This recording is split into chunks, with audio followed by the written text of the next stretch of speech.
the Capitol has fallen. We're getting screwed, man.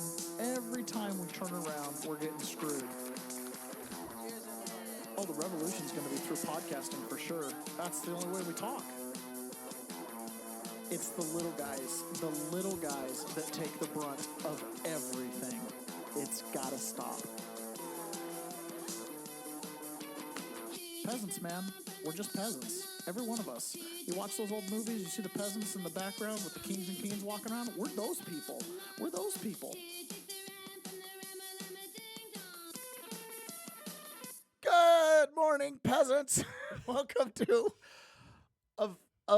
another episode of Peasant's Perspective. We made it for another day. And it's Friday. Yay! So I'm not actually sure how much of our audience follows me on social media or not versus just listen to the podcast. I have no idea. I mean, I've got a good grasp of a handful of you that reach out to me. I've never taken the time to try to count how many I actually am in communication with and confirm. But nonetheless, I see these big numbers and these city clusters, and it's kind of fun. And, I kind of wish every single one of you were with me in Washington, D.C. this last couple days because, well, we're going to talk about it. There's a lot of stuff that went on, and it was the gravity of the moment couldn't be overstated. There's going to be an effort to kind of forget this moment or to amplify this moment, depending on which narrative needs to be played by those in power with big tech and by those with the media. But a couple things, I want to say up front. A lot of people have reached out to me and asked, "Hey, are you okay?" They found out that I'll tell the story where I got pepper sprayed and battered by the police. And in fact, I got some bruises and my ear hurts like crazy still. But I want to say this for the record. A lot of people have been concerned. You've seen all kinds of things on social media, all kinds of things on the news. It's all fake. And I'm going to try to walk you through the general narrative. I was right at the front lines, and I saw this thing develop, and I was able to talk to hundreds and hundreds of people. And unfortunately, due to circumstances, I was separated from my brother-in-law that was kind of working with me and or came with me to, back up film and stuff and participate and do everything. And so I didn't get a lot of this filmed. So I know people filmed every moment and every square inch of this thing, and I'm sure some dude in Tennessee in his little social media circles is watching me giving bullhorn sessions and doing things, But I want to say for everybody, every second of what I participated in on Saturday, I am not ashamed of, I am proud of, and I feel confident that it was the right thing. And I know that if the FBI came knocking on my door for some stupid reason, if they tried to arrest 10,000 people or something, everybody that was at the front of the Capitol, I'm assured, I'm positive that no jury of my peers would convict me of anything. Yeah. Okay? I'm not worried about it. I didn't throw any punches. I didn't do anything like that. I did not enter the Capitol or anything like that. So if in my storytelling, my wife was kind of freaking out on a few things. If I say things like hallway, Ron, your job is to break me up and say, explain that. Because anytime I use something that infers that I was in the building, let me correct it. Because let me explain to people. You've been light on sleep, and you've already made one mistake. You already said you were there on Saturday, which wasn't even true. I don't even know what day it is. Yeah. I have no idea. Yeah, it's Friday today. Okay, so Saturday's what day tomorrow. I've had like a 2 week. We had like Christmas break. It's just been this weird. I've lost days. I haven't slept. I totally understand. I think the audience is going to understand too, but I will, just as a matter of point, I'll keep you on track. Thank you so much. Because, what is it? Today's Friday. Oh my gosh. Yeah. I'm going to sleep the next 2 days. Yeah. Actually, you know what? We should do an episode tomorrow because we're not going to finish today. I figure. So, and I might get my voice back. Anyway, so I everything I did, I am very proud of. And I would be proud, I'm proud if I got filmed. I don't have a problem with what I said because just like my audience here, you guys all know, and Ron knows, I'm authentic. Okay? Yeah. Now, I believe in the Bible. We do not post-process this show. We just hit live. We hit live and it's gone, and often wrong but never in doubt. Okay?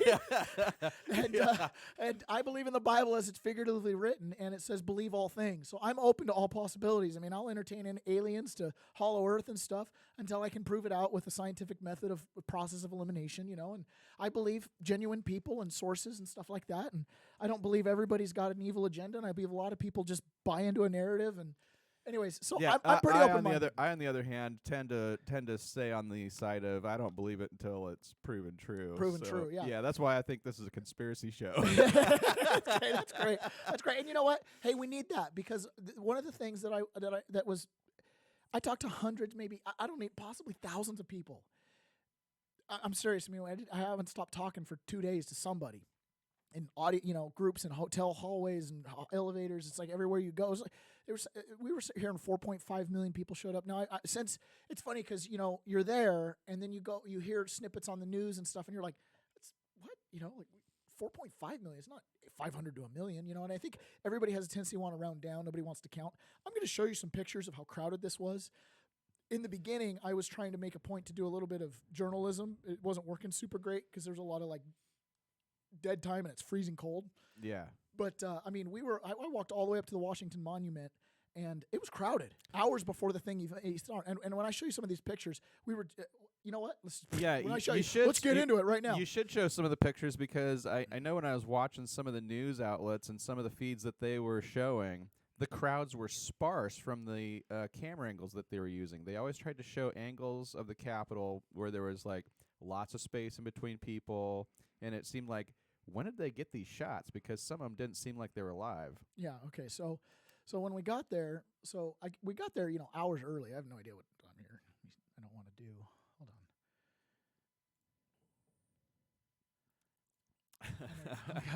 Oh no! I'm like, I have to import all my photos thing here. Okay. I don't want to. What am I doing? How am I going to get these? I feel like those old movies where the grandparents come home and they want to show everybody their pictures. Kids, we're gonna look at the pictures, and they get their film roll out. My parents used to do that. The 8mm and the photo album. Yeah, I kind of feel a little bit like that. Like, guys, want to circle around my phone and look at all my pictures? Gosh, dang. Well, how am I gonna do that? I don't want to just be. Well, I guess I just will. We'll just do it this way.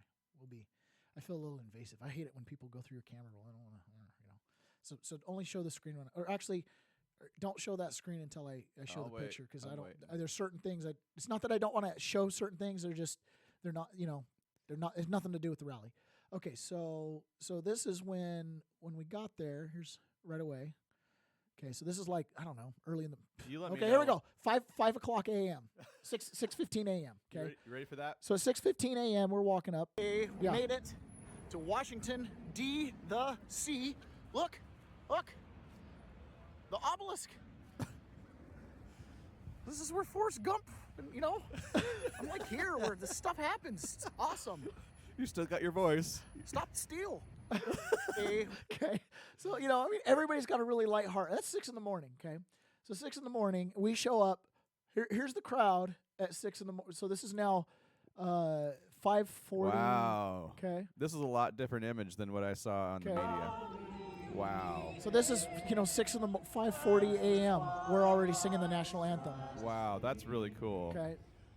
And this is back a ways. We're right. There's the monument right there. Holy cow! Right. This is 6 a.m. 6 a.m. We've got 6-7 hours. What a beautiful sight. Okay. Oh, look, there's grass. Oh, there's grass. There's some grass. What a beautiful sight. Okay, so we walked all the way. Nothing up here. like this was shown on the news. We walked all the way up here, came up into here. Okay, and then I walked up to the monument, and so then we made our way down.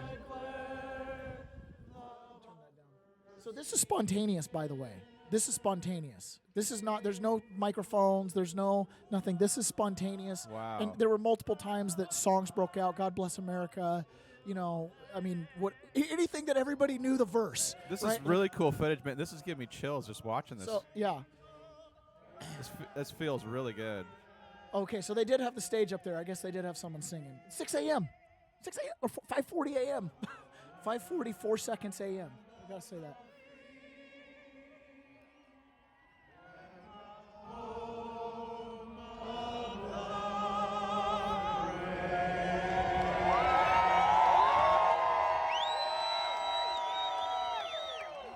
So at this point, everybody in the crowd's looking at each other like, "You ready to rock?" Yeah.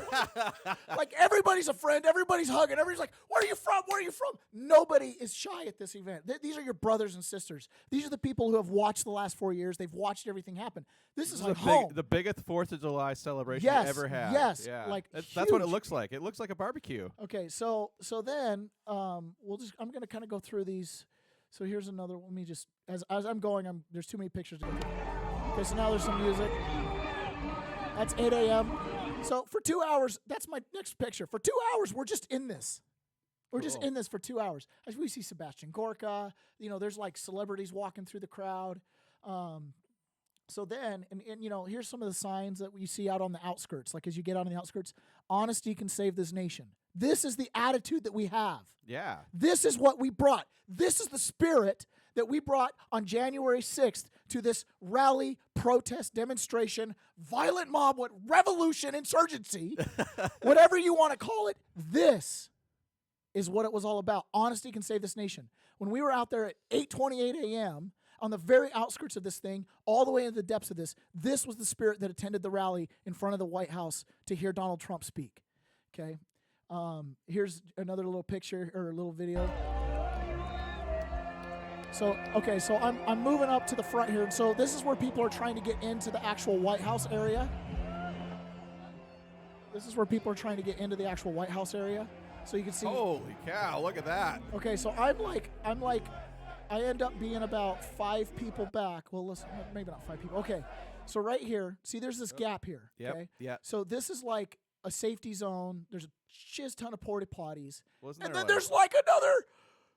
I'm behind the screens. This is the media up here. See when the Trump always says the media never turns around. So you see the shows with all the media in front of him. Yeah. So that's all the media in front of him. And then there's like, I don't know, 100 yards or so here, porta potties, and they had a line, and this is where people had to kind of process through security. So basically, we were like, only 15,000 people away from getting into line to get into the White House ellipse. Right, and that's the part that I think the media never showed. No, because they might show that crowd in front of the media, but when Yeah. Donald Trump's always like, you got to turn around. Guys, it would have taken me walking with no crowd 45 minutes to an hour to walk end to end, front to back on this thing. Wow. And side to side, I have no clue.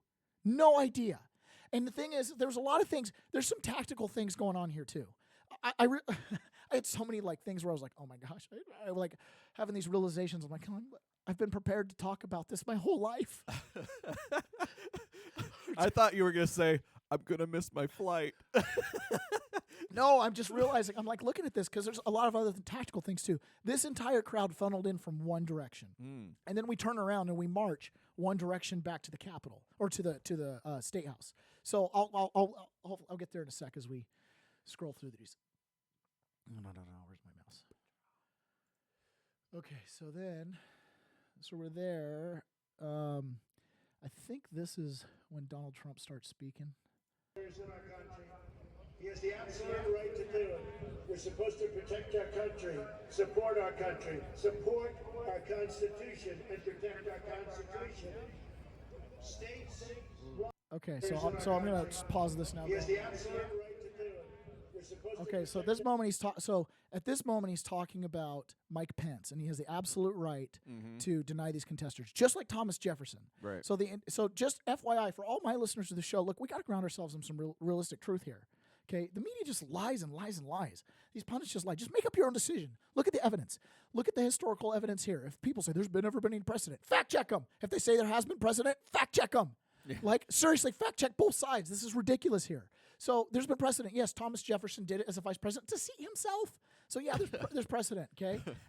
In addition to that, he can simply say there's fraud, right? It's not even about the competing electors. There's like 6 different ways that Mike Pence is, and we've talked about on the show, the different handful of them, that he could have accepted this, but he decided not to. Right. Now, so this is going on. There's a lot of things happening because now there's a lot of people who said they shut down the cell towers, the conspiracy people. I don't believe that because I would occasionally get things in and out, right? I'd get my messages out. Yeah, I heard that as well. And it's just that there's too many people here for the 3 cell towers in this zone, right? Yeah, so that is what it is. You're just jamming the towers is what it is. And we were texting back and forth. Yeah, so like I could day. get messages, but I couldn't get a call to save my life, right? My wife is freaking out. Sorry, honey, I'm so sorry. Anyways, because what the media, we'll get to that. There's too many. We'll get to that because it just in this holes. But you can see back here. There's the obelisk, and I mean it's just a sea of people. And look at how close in we are.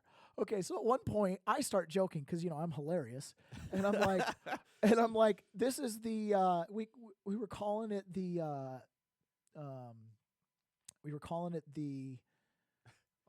saw a tinfoil hat, dude. Yeah, he was like 2 people in front of us. There were lots of people having fun. There's a picture. Okay, we'll just go to my Parler. You got too much material. Way too much material. Way too much material. tried to spread the posts around, but and tried to get them mostly. Did on you Parlo. when you were in the front area, as close as you could get? Did you see any Antifa types? Yes, I saw lots of Antifa. Okay. 100% confirmed. Okay. Now I Because I know that's going to be a big thing on a lot of people's mind. now and I want to get to this. Why is it not? Technical difficulties. They know they're on to us. Stand by. Yeah. Okay, so at one point there was almost a fist fight that broke out. I actually got into a real tussle with a guy. We got back and forth, pushing each other, grabbing each other by the chest. I don't back down. But it was so tight. Like, so I took a couple pictures. Sardines for Trump. Okay. Hey, are those glasses good looking on me? Yeah, I think so. So check this out. This is the battered remnants of my face bashing. Oh, hold those up again. So those are. Oh, no. I had to go retrieve these. So I had to walk up to where I had the battering of shame twice. Once to get my hat, once to get the remnant of my glasses. Oh, no. So, anyways, yeah, those glasses, prescription too. That's the worst part. Oh, no. Oh man, yeah, they got hammered. I'm sure if I licked those, my mouth would burn because they're covered in tear gas. We're Okay. going to have to frame those, put them on the wall. So we were calling. I said sardines for Trump. # stop the steal. But the point is, look how crammed in we're here. I mean, there's no room. You guys We're are like bundled in, sardines. shoulder to shoulder. And I got to know a lot of these people. This guy is from Ireland. This guy right there, his name is James. He's from Connecticut. Hey, James. He's the one who about got into a fist fight. His bullhorn and my bullhorn matched. This is my brother-in-law here, his little shoulder.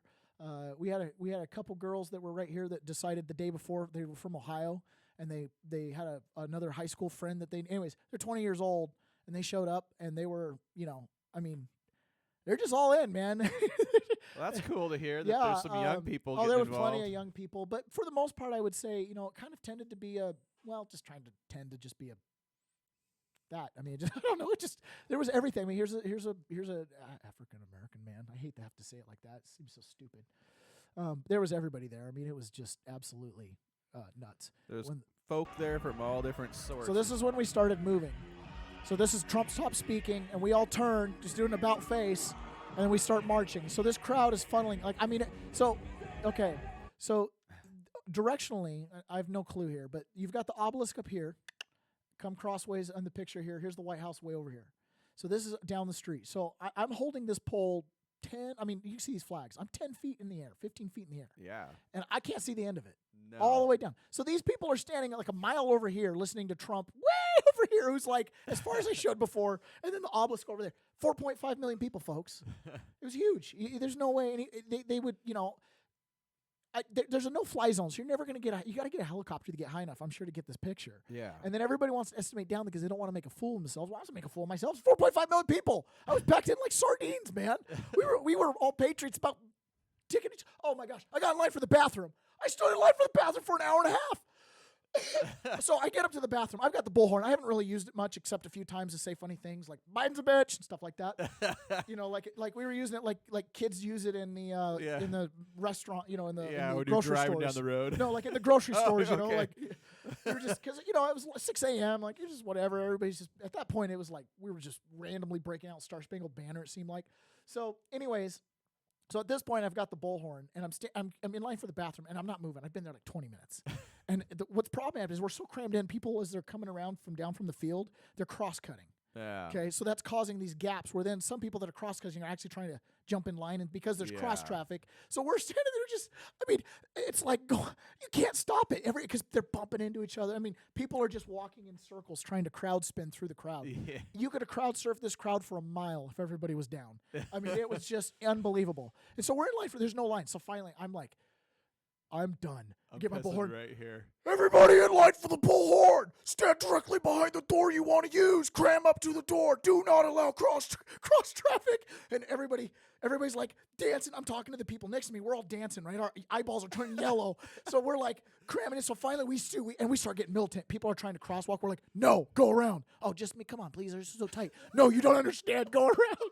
So this is going on, This is great. and I'm enforcing it with my bullhorn because people up at the front are like, call him out. So I'm like, okay. So Dude, you just did a whole bunch of patriotic duty right there, The crowd- organizing the bathroom lines. Listen, I want one of the visions I had of this thing is Oh, wow. we need to revolutionize the way we do this as peasants. This is our voice. This was important. What happened? It had to happen, and there were some mistakes that were made simply because we have not been able to organize our assembly to the point to where we can have leaders that have bullhorns that are spread through the crowd, that can maintain order, that can give directions, that have radios that are working beyond the cell towers. This was non-existent. We were all marching blind. Yeah. No cell service. Nobody could call anybody. Everybody was talking about it. It was like, so we were talking because couldn't look at your phones, couldn't do anything there. 4.5 million people, shoulder to shoulder, whispering in each other's ears. It was the ultimate game of telephone. Yeah. The ultimate game of telephone. You know, what you're describing sounds really, really funny, but it is really a serious thing. This happened. I was there. I saw it with my eyes. I felt it with my heart. Okay, I was there. This was the spirit of we want honesty, we want transparency, we want our country. Yeah. This was serious stuff. We weren't there joking around, but we was all love. It was all love. Now, unbeknownst to this crowd, there's also a crowd assembling at the State House already. Yes. There are buses being dropped off full of faux Trump supporters. This is all confirmed by people that had already pre-positioned themselves from this type of crowd. Yes. There had people that had been camped out. So we had And that's eyes. that's what we saw on TV. That's what we saw. We had eyes on everything. Okay, so we had Trump crowds up there parked at the State House because that's where it's at, and that's also where Alex Jones and the Infowars group pulled their permit. So this permit was pulled by some group, Women for Trump or whatever, and they're the ones that rented the porta potties, and they had the stage with their big banner on it, right? Alex Jones and Infowars had one right up at the front of the Capitol, which, by the way, nobody really went up there. That was like non-existent. The way the geography of this thing worked and the way they'd funneled people with where they put their porta potties and construction materials. I mean, I'm an equipment operator. They're going to have 4.5 million people. We're telling you for weeks we're going to be marching on the Capitol. They had stuff left out. This was unreal. I saw this. There was a this as well. forklift with keys left in it. This was an all-terrain, not the one you see on TV, the Skyjack. The forklift I'm talking about didn't get jacked, but it was right next to two porta potties, which meant there was a line for 4,000 people. Okay, 4,000 people. Yeah. Two porta potties right up at the State House.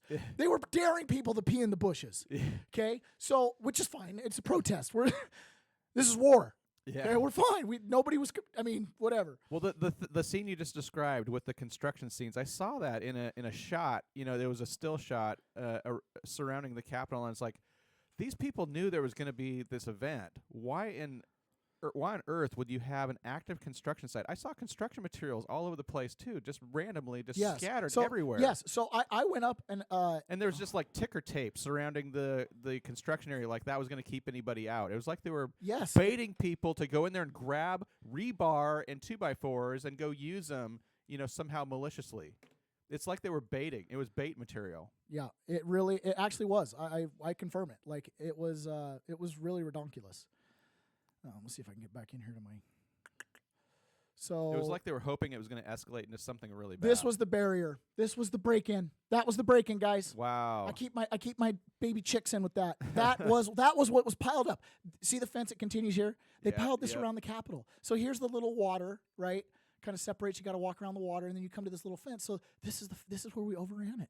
That's where that was they were going to keep 4.5 million people out with that. Okay. Okay. Now I'm standing at that same spot. That's what I'm looking at. So there's my barricade, and there's what I'm looking at. There's the bleachers for Joe Biden, right, that they were disassembling. So that's the shot that you saw on TV. This was nuts. It was a jungle gym. This was a jungle gym. Everybody was like, dude, the Capitol. It was like we were crawling through the scaffolding. Okay, so from this angle right here, see this ascent right here? Yep. So there's stairs that lead up here, and this is where Joe Biden's going to speak right here, and this is where we're going to have his crowd. All the politicians sit up here. So this is where they're preparing to, show off to the world their proximity to power. Right. This is significant. This is very significant. And I actually, now that I was there, I believe the reason they were kind of deassembling this is because they were considering avoiding the shame of this. Okay, because this imagery, when Joe Biden comes to speak, is going to haunt them. Okay, this is a weird. I know a lot of people are really slamming this on MAGA and they're blaming it and they want to impeach the president over that. Let me explain that. Oh yeah, no, it sounds ridiculous from the outside. There's already. a 50% possible. Well, I know for a fact there was a psyop. Okay, this was ridiculous. I just showed you the fencing. That's enough. Okay, that's enough right there. Yeah. But there was things going on. So everything you're hearing about people penetrating the building and stuff like that, I'm going to show you. Well, may as well.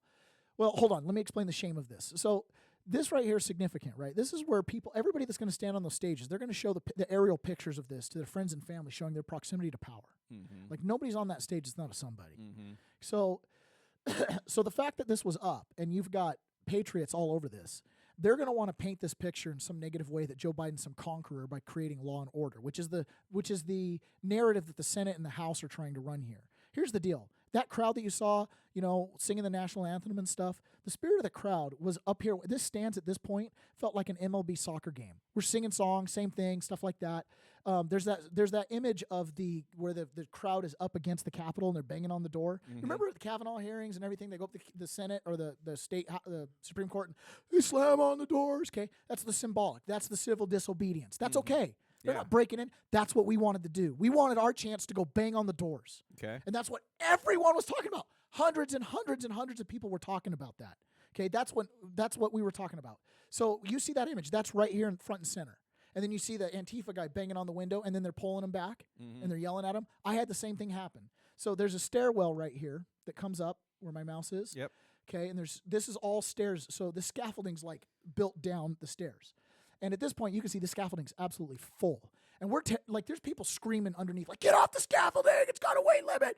I honestly believe there was going to be an absolute catastrophe on this scaffolding. Oh, wow. We were, everybody, they were trying to keep it clear out from under, but the problem was, up front here, you know how it was sardines for Trump? The mob was just crazy up here. I mean, like, as far as packed, because everybody's up here, they want their chance. They think this is fair game. They think this is fair protest. The idea that the line was back here, it'd been taken down an hour before, and nobody had tried to pull it back or repair it. Okay? Now, I was one of the, I want to like do the show with the news, but then I want to tell the story. What should I do? Should I try to incorporate the news? Go ahead and tell the story.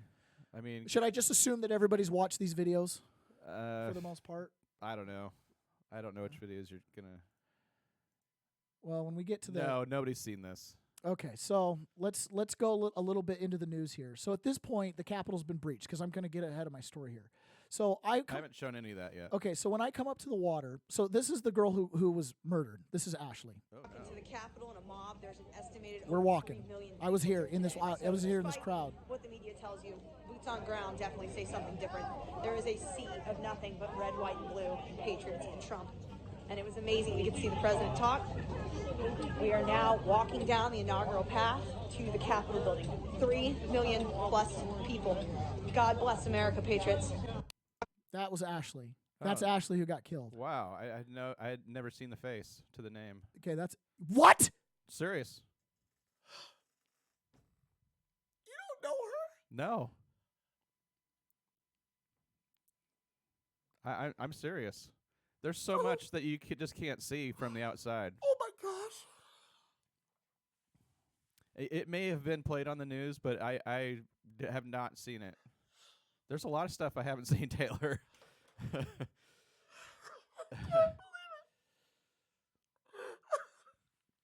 we need to take a break?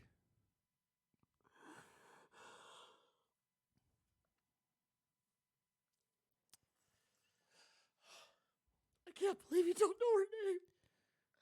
Dude, she died for us, man. Yeah, I don't. That's the first time I've seen her.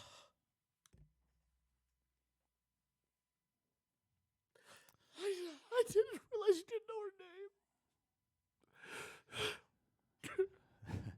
I'm sorry. I know you're To the working. Capitol and a mob, there's an estimated over 3 million people here today. So despite what the media tells you, boots on ground definitely say something different.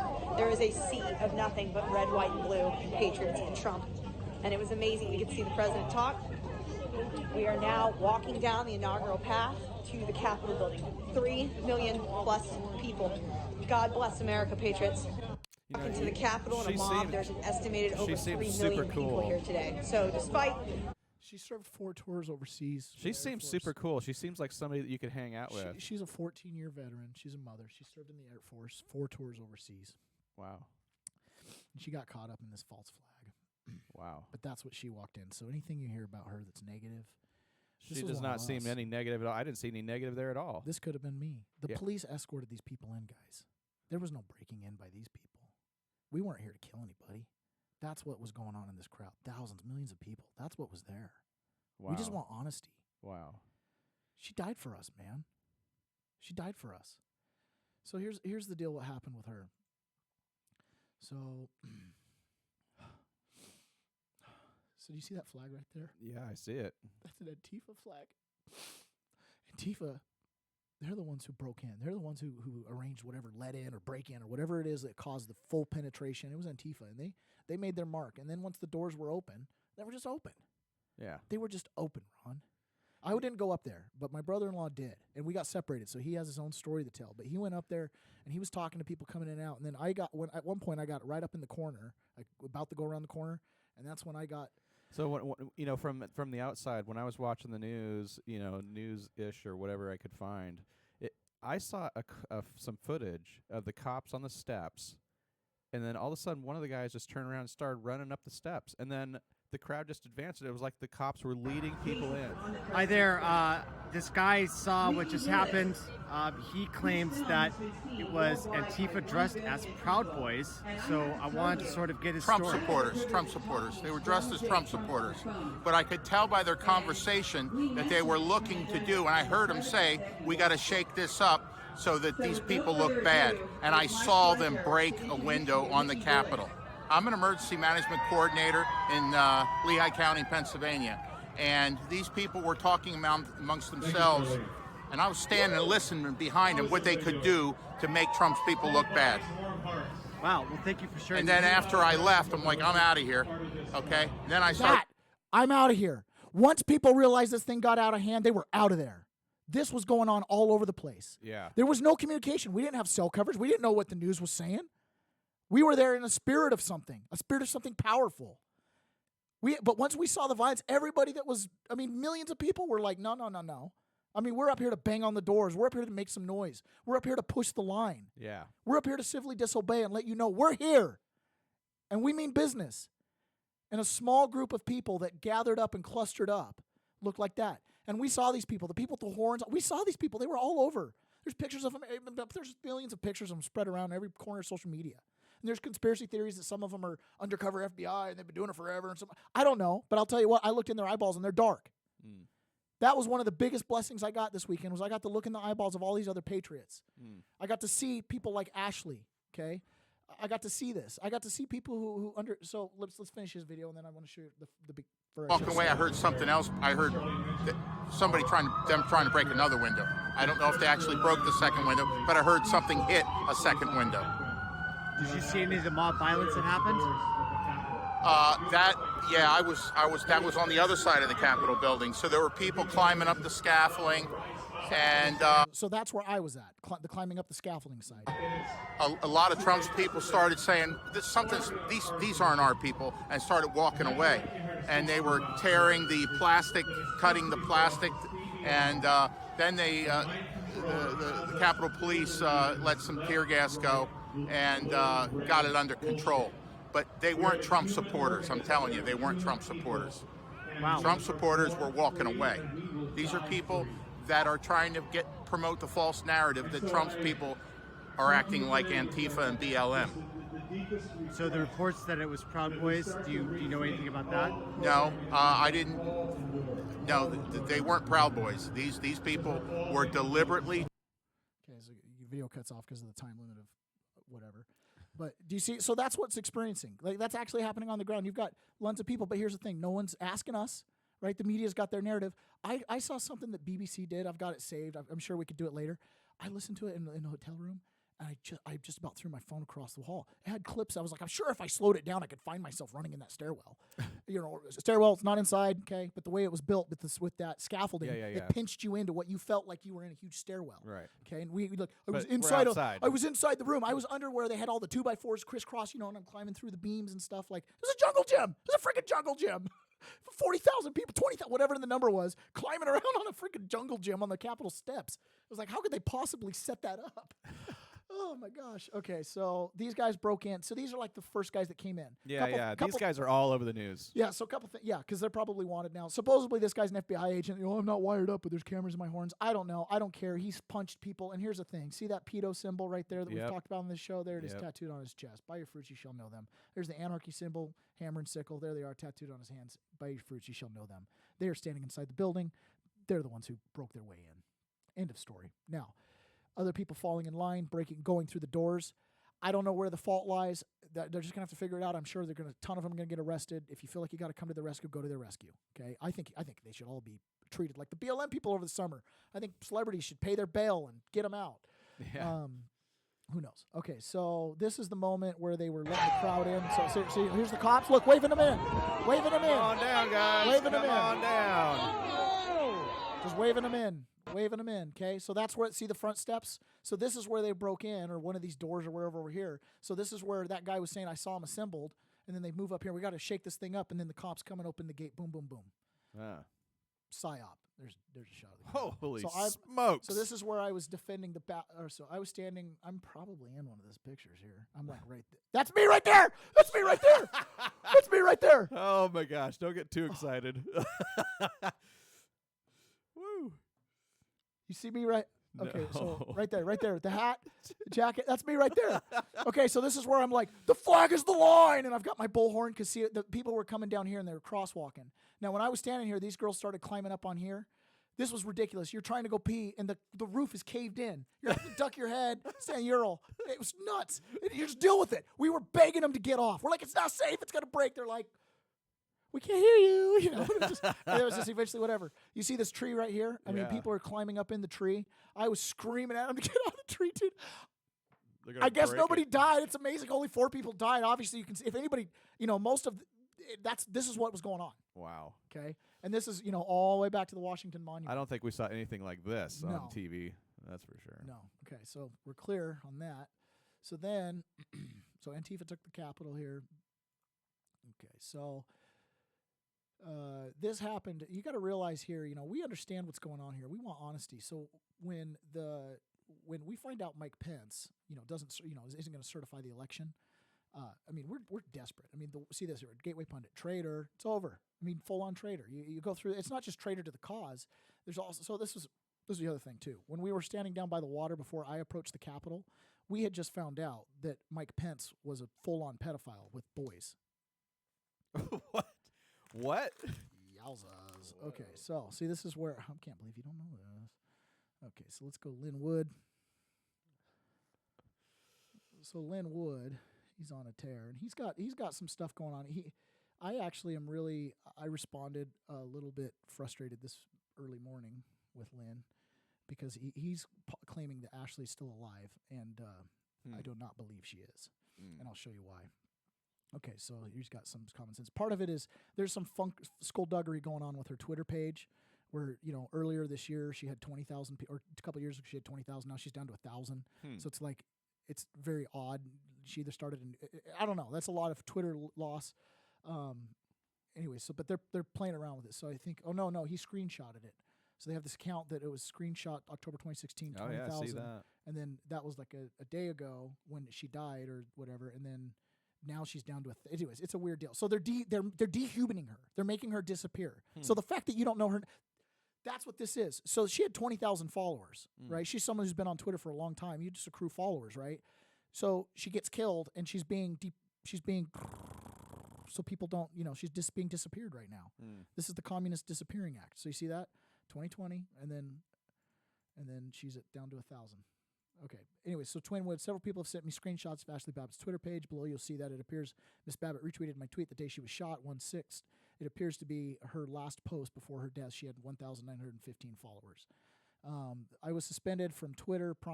So he got suspended when he was looking into Ashley Babbitt. So he goes here. Now, this is claiming a false flag. I completely disagree with this. And let me explain something here. Okay, I'm willing to be completely. I'm willing to be completely fair about what I saw, and I can't discount one of the this right here. So this happened to me. I had tear gas in my eyes still at this point. Okay? Oh my so gosh. I can barely see, and I come into this crowd, and this is panic, desperation mode.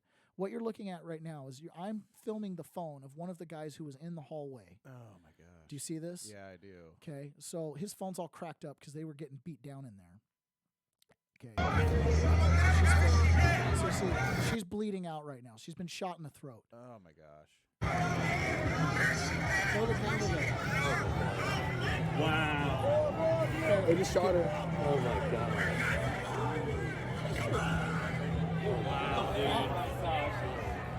Wow. So to convince me she's not dead, you have to convince me this is not a real man that we cried together. I looked into his eyes. We held each other because we lost a patriot. So you can't, I was there. I saw it with my eyes. That's me. That's me filming the guy that was standing next to her in the hallway. Now, I don't know. He might, I don't know. Maybe I should take the screen off him or something here. Let's finish it. Oh my goodness. See, he's bruised up. Those doors? So he's got the whole video. So I don't know if that specific video's made it out, but I was there. I was there. You see who she is. I was there. Okay? I had tear gas in my eyes when that happened. Let's see what this is real quick. Okay, that's way later. Okay. Sorry guys for the audio listeners. I know this is kind of boring here. Okay, so this is where she gets shot. So one of the interesting things, she's on the ground right here. This is somebody helping. Okay, there's an Antifa person here. Who's all we heard So on do the you news remember- was so- there's rumors that somebody's been shot. Okay. That's all we heard. So, and they're trying to claim that there's a cop that got killed, and the cop didn't die, by the way. I've got that in here. So no cops died there. So cops got hit, beat up, whatever, but no cops died. There's some cop fire extinguisher. They pulled the plug on him at the hospital. Not true, not true, not true. Okay. But this guy right here, do you remember in Provo, there was someone that got shot at one of those BLM riots? It was actually right outside of one of the offices of one of our listeners. See, this is the power of the peasant's perspective. We don't forget. We're real people. We have to live here. Okay? All 4 seasons, we grow our food, we mine the steel for the elites to barter back and forth. Okay? This was an organizer in Provo that was one of the people who participated in organized the BLM protest, where somebody shot point blank into a white excursion in Provo, Utah during one of the BLM protests. Okay, so this guy organized that. So this guy's got that blood on his hands. Okay, that was one of his peeps, one of his Twitter guys. Okay, so this guy got arrested. He was in that hallway. Oh. Okay, so he's in that hallway. So protesters they traveled from downtown Provo. Between 80 and 100 were part of the protest. These guys came from Black Lives Matter, Antifa, in Provo, Utah. We have listeners in Provo. You got a problem, guys. Yeah. You got a problem. Wake up! Wake up! They're behind the gates. They infiltrated us, me, the Patriots. Somebody died because of these guys. We just wanted to bang on the doors. 80 to 100 people at a protest showed up with them. He was right there in the hallway with her, and he was online bragging about it. Okay? Now, the interesting thing here, let's go back. Sorry for the passion, guys, but this is someone's life. You see here, they go in. Now, when they stormed the Capitol, CNN accidentally ran. Antifa's just taking responsibility for storming the Capitol. Jim Acosta. Okay, so he was there somewhere filming, and somebody took credit. Now, obviously, the narrative is shifted. Yeah, a little Okay, bit. so at this moment, Antifa took the Capitol. See, these guys look like fools. Look, I need you to understand. You saw how everybody else was dressed. Yeah. Okay? I mean, there were some people that were ragtag. There was a guy sitting in front of me in that Sardines for Trump. We were kind of joking because he kept, we thought he was drunk because he kept leaning around and stuff. But we got to know him. He had long hair, ponytail. It didn't look too much different. But, we were just hanging, and he just had a Trump hat on. But I was like, hey, man, you work construction, don't you? Because I could tell. It was like standing with you, You and I get standing around too long, and you and I are both S-shaping our backs because we've worked our, And I'm like, you work construction. He's like, oh, yeah. So we got to know each other. I'm like, he's not Antifa. He's just a poor construction worker. Yeah. Okay? His back hurts. I shared a lift out of the airport. Man, I shared a lift out of the airport with a couple from South Dakota. It was awesome, man.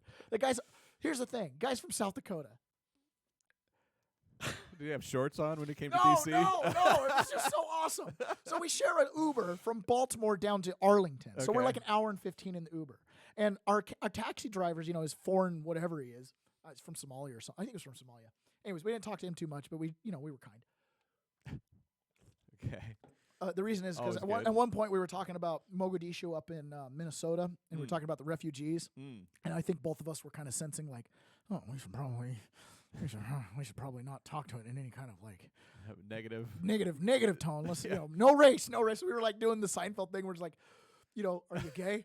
Not that there's anything wrong with that. We were doing that. Yeah, okay. Seriously, for an hour and 15 minutes. And, but not that it came up a lot, but anytime it did. So he was a sound tech for bands. He said he's done Okay. everything from Slayer to Ariana Grande. Okay. He's certified to run all the different brands of hoists that they do for all the lighting rigs. Oh, okay. For these Yeah, massive yeah. concerts. He says anytime. So he's a rigger. Yeah, he's like, anytime in the last 20 years you've seen a massive concert with stages that go up, I'm usually on it. He's all over the world. Okay. He's done work in Dubai, Scotland, all over the world. Cool. He's certified to rebuild the chain sets that cost like $10,000, $20,000 a gear set to whatever, So it's a lot cheaper to hire him for a week to rebuild it for whatever. So anyways, really cool. Guy was telling me he's making like $3,600 a month basically just doing what he loved, listening to good music and being part of the set, right? Yeah. So he did that for like 17 years.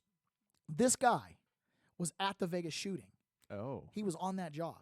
So I said, what was he? He said, dude, he says, I can't get the message out. He's got no platform, right? But he's like, and I think they just scrummed it. He's like, I was there. They were shooting out of the helicopter. I can confirm it. I saw the muzzle blast. He's like, there were shots, crossfire coming from everywhere. He says this was the idea that this was coming from. Go on the internet and try to find videos of it.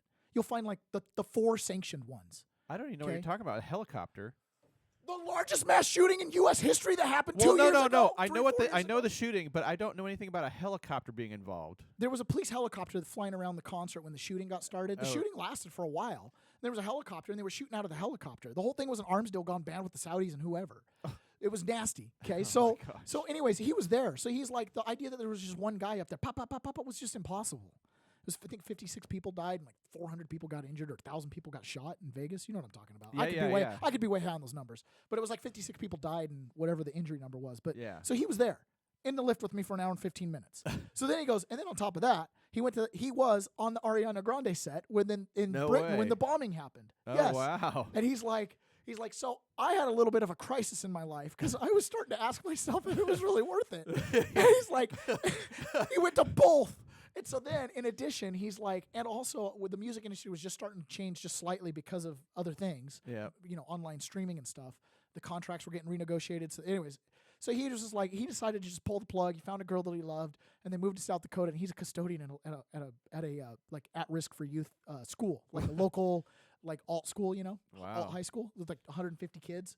The town only has 700 people in it, so it's kind of sketchy town. Wow. So total career change, different scene. Makes $12 an hour. Wow. Yeah, but he just he set a schedule, he readjusted his life, living the peasant's dream. Anyways, not proud of his life. I mean, he's proud of what he's done. And he's got a nice little family now. It was awesome. I loved spending the time with him, but it was like, I got another inside guy.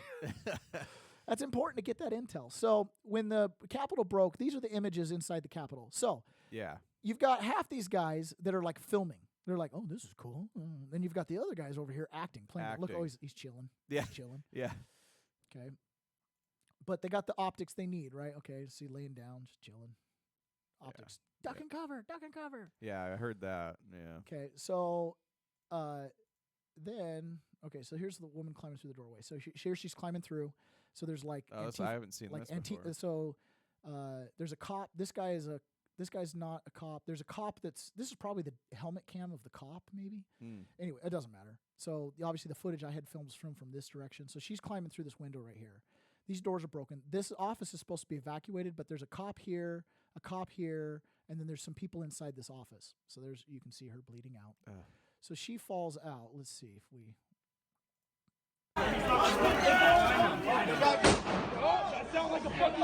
She was up in the window. She's on the ground. Okay. So they're trying to help her. Okay, so behind her, now look. The guy with the badge. Okay. Look, right there. What's he doing? I don't know, man. So in the line of fire was a cop. The cops were in the crowd with deadly weapons, and they're letting them bang down the doors and break through the window from behind. They could have stopped it just by yelling. Wow. So you've got a mix of Antifa in this tight little hallway that's already been found, that organized the shooting in Provo, that happened outside the office of one of our original listeners, somebody I've known since I was 14 years old. Okay? Was in that hallway. Right there. Wow. Connections. There are no coincidences. There are no conspiracies, but there are no coincidences. We are at war. We are at war. Wow. There are opposing factions at war, and it's really hard to tell whose side is whose because we can't assemble. We can't look each other in the eyes and get to know each other. We have to change the way we do things. This is a nightmare. This woman was in good spirits. She was there singing the national anthem. She just wants honesty in the election. And we saw traitorous acts. It really happened, folks. I was there standing outside the Capitol when Pence didn't do his constitutional duty and not certify through his vote or through his permission a fraudulent election in 6 swing states where the fraud was so overwhelming. It's unbelievable. I talked to my brother who's, a little bit left. He had no idea. He's not read any of the fraud. He thinks it's all a scam. He's watching the news. You don't know that Ashley just died for us. Yeah. This is a major problem. This is catastrophic. We're at war. This hallway is filled with traitors and treasons and a patriot, and we don't know who's on whose side who. We just need to fix the system. Okay? We were mixed in here. This was not this was nuts. Okay, so Got an active shooter. Yo, there's an active shooter here. Get her down. Get the light. Flashlight. tell me that's a false flag, Linwood. Sorry, buddy. So they get it. They try to get her out. Look at her. Help her! Help her! Come on! Where you guys? Come on! Oh my gosh. Come on! For those of you that have PTSD or having a hard time listening to this, I apologize, but you need to hear this. She died for you. She died for honesty in the elections. She died for freedom. She served our country for 14 years. She died in our Capitol building like she would have died for us in the sands of Afghanistan or Iraq, folks. Yeah. This is the enemy is a little bit different. This is the cream of the crop. This is a little bit different enemy. And she was killed by Capitol Police For no reason. that supposedly had a stand-down order. Somebody was uninformed. It appears to be Schumer's bodyguard detail. The person who shot her was in a suit right on the side of the door. Maybe we'll see a clip of that. What a nightmare. I mean, how do you even get somebody out that's injured from that mess? It's just There's it's a video. melee. There's It's a melee. video. There's a video of her. This is so when they finally do get her out. Okay, they finally get her out on a gurney. Ugh. And some people did Two see this. separate law enforcement organizations. You saw a picture earlier of a person at least being wheeled. Parent in was law secure and all and we don't police from Metro Police. Anyways, at one point there's a news clip where they show her coming out, and there's just blood all over the gurney. You know, honestly, I was a little bit busy yesterday afternoon, so I might have just missed this. There she falls back. Oh, Boom. my gosh. Oh, my gosh. Oh, my gosh. She was wrapped in a Trump flag, guys, red, white, and blue. So the shot came from right here. The guy was in a little doorway right here and shot like that. Oh, my gosh. That's horrific. So they're there. You telling me they couldn't stop that? You telling me they couldn't have told him to get off the door? Look at how loaded they are. Dude. Look at how loaded these cops are. They're right there. They were 5 They seconds were away. letting this happen. 5 seconds. They were standing there. They were 5 seconds away. You get that body cam footage. They watch this thing happen. They watch Wow. this happen. So you tell me this is a murder. She was murdered. They could have stopped this. Those cops are fully battle rattled. There's not a person in that hallway that's armed. They could have stopped this in 2 seconds had they wanted to. Oh, my gosh. This was allowed to happen, folks. Shots fired. Shots fired. The Civil War has started. Wow. You had 4.5 million people outside the door. We all know it happened. We all know it happened. Let's not forget her name. Her name was Ashley. I won't forget her name. This isn't George Floyd. This isn't George Floyd. That wasn't a fentanyl overdose. That wasn't kneeling on her neck. That was some dumb security guard that works for Capitol Police, supposedly, for Chuck Schumer. Who knows? I could be wrong. Let's see. Has he been charged? They obviously know who he is. He was standing right there. Her name was Ashley. She died for you. She died for an honest election. She died for a republic. She would have done this in Afghanistan. She would have done it in Iraq. She would have done it anywhere she was called to do it. She might be dying right now. Will not come in there if it's unruly. You guys gotta calm down. Who's that jackass? There's hardly anybody there. They will not come. If it's unruly, they go home. They go home. What a freaking nightmare. Welcome to the party. We have started. So my job was I was aware of some of this as we were going on, obviously, as I was talking to people, and I had a megaphone. So I would stand out as I haven't told the tear gas story because I was kind of quiet on my megaphone. When I found out that, okay, so Linwood, let's go back to that. We can't get too far off. So Linwood tweets Definitely that, have to do so some Linwood, show as we arrive at the Capitol. So as I'm kind of at the front of the big group, right? Now Linwood's already been in the Capitol for a little, or the group's already been at the Capitol for just a few minutes.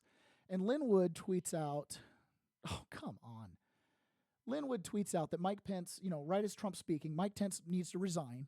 He is essentially says he is a pedophile and likes and has been filmed with 13, 14, and 15-year-old boys. Yeah. So calls him out on the carpet, full on, and calls him, and has CCP ties. So I'm not ashamed. That's a fact. If it's not a fact, then dispute it, Mike Pence. You don't let something like that go unchallenged. That's being said by the #1 defamation attorney in the country, right? Time for rest. I had to stay up and watch the conclusion of the greatest attempted theft in history. Now it is a complete crime. Many traitors will be arrested and jailed over the next several days. President Donald J. Trump will serve 4 more years. Everyone in that crowd knew who Lin Wood was. He represents us. He's our attorney. He told us where the line was. And I'll explain that maybe later. Okay?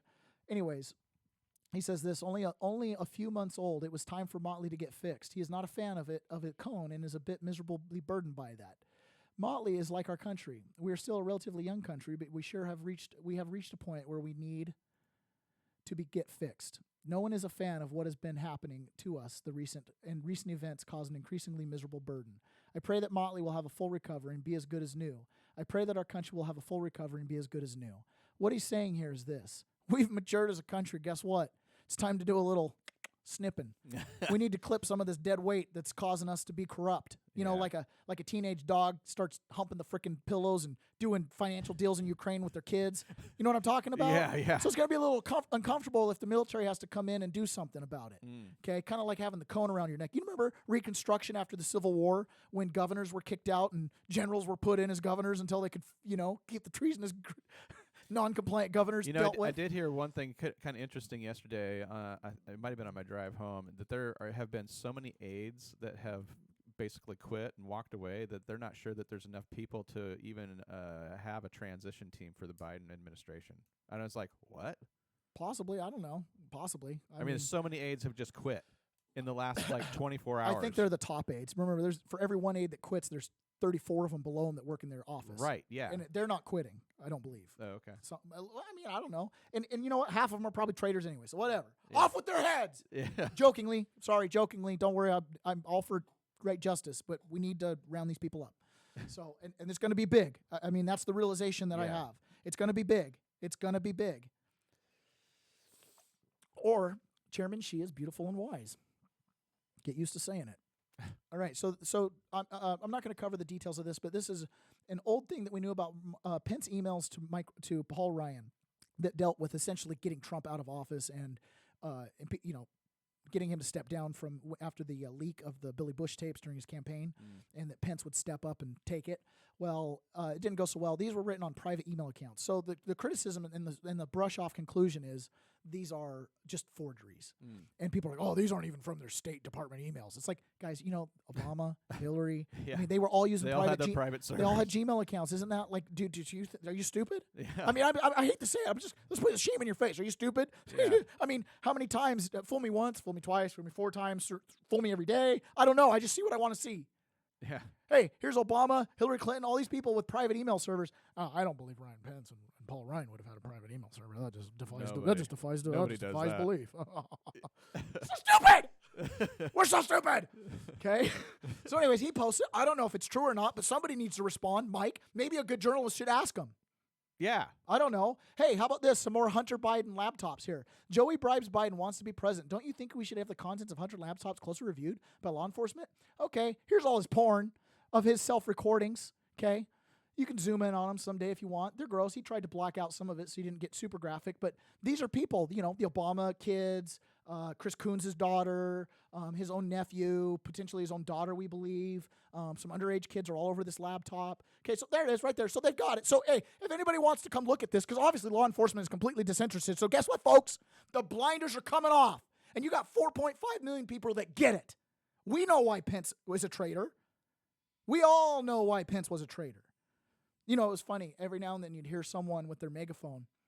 Where's Hunter? Hunter. At one point, someone was swinging from the scaffolding like a monkey with a megaphone. Hunter. Hunter. Where's Hunter? You know, it was hilarious. But it's very serious. Yeah. Because these are serious things. Yeah. Because I was there, and they voted not to seat what should have been a duly elected president in the face of overwhelming fraud. Here's some more files just so people could see some of the other data, like, oh, you know, his brother Robert's MacBook Pro backup. How about Henry's iPhone? Who's Henry?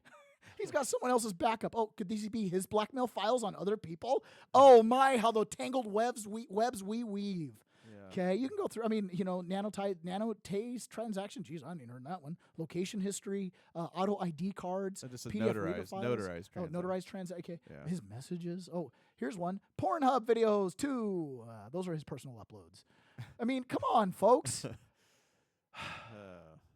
So we all know that. Hey, Hunter, why did you need all new teeth at age 40? Wow. Maybe because you have a constant meth addiction. Hey, for the big guy, standing in the Oval Office doing deals with Obama. Hey, we got great opportunities ahead. I'm pretty sure I'm quoting or paraphrasing pretty close to his emails, right? This guy, that guy, same guy. Smartest guy that Joe Biden knows. Smartest guy he knows. Smartest guy he knows already there. Burn that image into your face. That's got to be fun. That's your president. That's the leader of the executive branch. That's the guy that's going to put the boot on your neck. That's the guy who's already sold out to Chairman Xi, who's beautiful and wise. Hunter. Hunter. Here's the connections to China. The founder and former chairman of CEFC, Communist Chinese Party. Here's Ho Chi Minh. He's in jail. It's 3 years for bribing African officials. Caught up to him. He's partnered with Dong Wong Jin, middleman, Yin Yang Ming's subordinate co-owner of Hudson West, who he owns Hudson West with James Biden, who used to call Hunter through James before arrested. Hunter agreed to represent him on trial. And he's also partnered with Hunter Biden, who co-hosts Hudson West over here, helped negotiate a deal for $40 million investment in Louisiana. Louisiana? Hey! New Orleans, got a problem. Natural gas project. Hey, our fuel, our energy. You know, when we write checks, all those stimulus monies that you're getting, yeah, it's coming off under the ground. It's being written off the checkbook called oil reserves. Oh, we'll just give it to the Chinese. Just give them indefinite taxation rights and, you know, profits and whatever. Hunter Biden, who's the smartest guy that Joe Biden knows, because, you know, you'd have to be pretty damn intelligent to be smoking crack all the time to where you lose your teeth to put together deals like that. Yeah. I was saying things like this in the microphone. I was gathering crowds of 200 people because people need to hear this, and they know it. I'm preaching to the choir. We just want honesty. You don't think that's real? I'll answer the questions. How about this? Seems clear, at least back in 2017, Julian Assange had some concerns about Mike Pence. I have concerns about Mike Pence in 2021. Do you? Clinton stated privately this month that she is quietly pushing for a Pence takeover. She stated that Pence is predictable, hence defeatable, a.k.a. blackmailable. Two IC officials close to Pence stated privately this month that they are planning a Pence takeover. Did not state if Pence agrees. Is that what predictable means? Is that code for we got blackmail on? Yeah, because we can predictably determine how he's going to signal. Yeah. Now, if you want to understand how predictable goes, here's how we see things that are predictable. So, for example, you've got situations like this. Sorry, you're not showing that one. I'm taking that out. Oh, whatever that was. Oh, it was I know which that was. Or remind me the guy inside the Capitol. No, we need to go do it now. Okay, so symbols. Okay, so as far as symbols go, let's go to my part. Okay, so then we've got here, James Burglar, Hunter Biden make deals CFC, so he shows more fraud. Okay, so Linwood also tweets out, here's a strange coin. So we'll just do that right now. So you've got the symbols, right? Predictable. So after Pence does his whole certify the fraud, I can't even play it. It makes me sick to my stomach. Her name was Ashley. Anyways, he gets given a coin. I don't know who this is, walks up, gives him a special coin. Now, if you know anything in the military, you get coins when you do these little chintzy accomplishments, within your units and stuff like that. Yeah. Just saying, folks. Okay, so come back here. Let's go to, Okay, so I was gathering. So I haven't even told my assault on the building. Okay, so let me wrap. Okay, so this guy right here. See this guy right here. So this was staged. I'll break in. Total carnage. Yeah. That looked staged when I saw it. Except for the chamber photographer. Here's the problem. My brother dated his sister. That guy? My brother, yeah. No, he's an MMA fighter out of Boise, Idaho. My brother dated his sister. Totally knows him. And he's absolutely MAGA. Total Trump supporter. Not Antifa. That guy? Yeah. Sitting right there in that chair. Yeah, he's an MMA. He'll get arrested. He'll spend 10 years in jail. Wow. Sorry, bro. Yep. He just got caught up in it. My brother dated his sister. This is America, folks. There are no conspiracies, but there are no coincidences. We're all connected. This is war. Okay? Yeah. This is war. And unfortunately, the people in control of the law enforcement in this particular house that was being stormed don't like this guy. They wouldn't go after the Antifa. If that was really Antifa, this is just a photo op. It was a photo op. There was no threat. I thought for sure Do you it see was an there Antifa was no guy. threat. I There thought was it no was an threat. Antifa guy. Okay, so my wife was asking me what was going on. So see this group right here? Yep. So this is a cross group. So these guys are outside on the steps. These guys are outside on the steps, and they're raising this huge cross. Okay. So these guys are the same group that put up the Trump sign in California up on the side of the interstate. Okay. Same group, same guys, okay? So these guys they actually have some kind of communication with Trump and organization with Trump. I'm not aware of the full extent, but that's going to get mentioned at one of our last videos. Okay. But just keep that in mind, because there are no conspiracies, but there are no coincidences. So these guys are raising up the cross. Why do you raise up a cross? Well, the only thing I can think Y'all of. need Jesus. Y'all need Jesus. The only answer to this is Jesus. There you go. Y'all need Jesus. That's the reason. That's the reason. Okay, so these guys, y'all need Jesus crowd.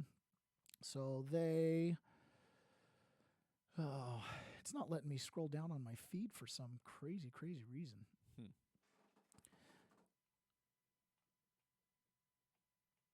And that was the one I deleted. That's where we needed to go. Okay, let's see. It's probably, you're not on the screen, are you? I'm sorry for folks listening. I know sometimes this can be kind of boring or annoying. Okay, I don't know. These guys, so they're shooting out the windows. So stupid. I don't know. Somebody went hiding inside that little closet there, and they decided to make like a photo op of it. This is a Trump supporter. This guy, I'm undecided. He's super Trump supporter. I think this is Nancy Pelosi's desk. Yeah. Anyways, he's gonna That's spend, what I heard on this one. He's too. going to spend 10 years in jail for this. But again, whatever. Now, if this guy's with the group that had the cross and stuff, I just want to make a note of something. He's actually in here. Ron, he's actually in here. Yeah. Hey, did you notice he's actually in her office? What's this right here? Computer. What are these right here? Files. What are these right here? File cabinet. What are those right there? File cabinet. What's probably up on the wall over here?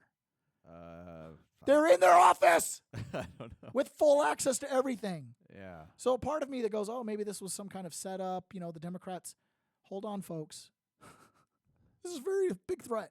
27 laptops got stolen out of Democrat offices. Oh no. I think the media may be reporting one or two of them to kind of make it a thing like this. I big heard theft. that Pelosi's laptop was stolen. Yes, so right out of this office. Ah. So the idea, these guys with the cross, the idea that I'm going on so many tangents, I haven't even gotten back to the timeline. I'm just letting you go free form Are you here. you have a time limit, don't you?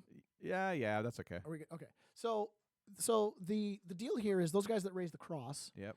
They're a part of, we'll just have an opium injection right now. It's time. It's time.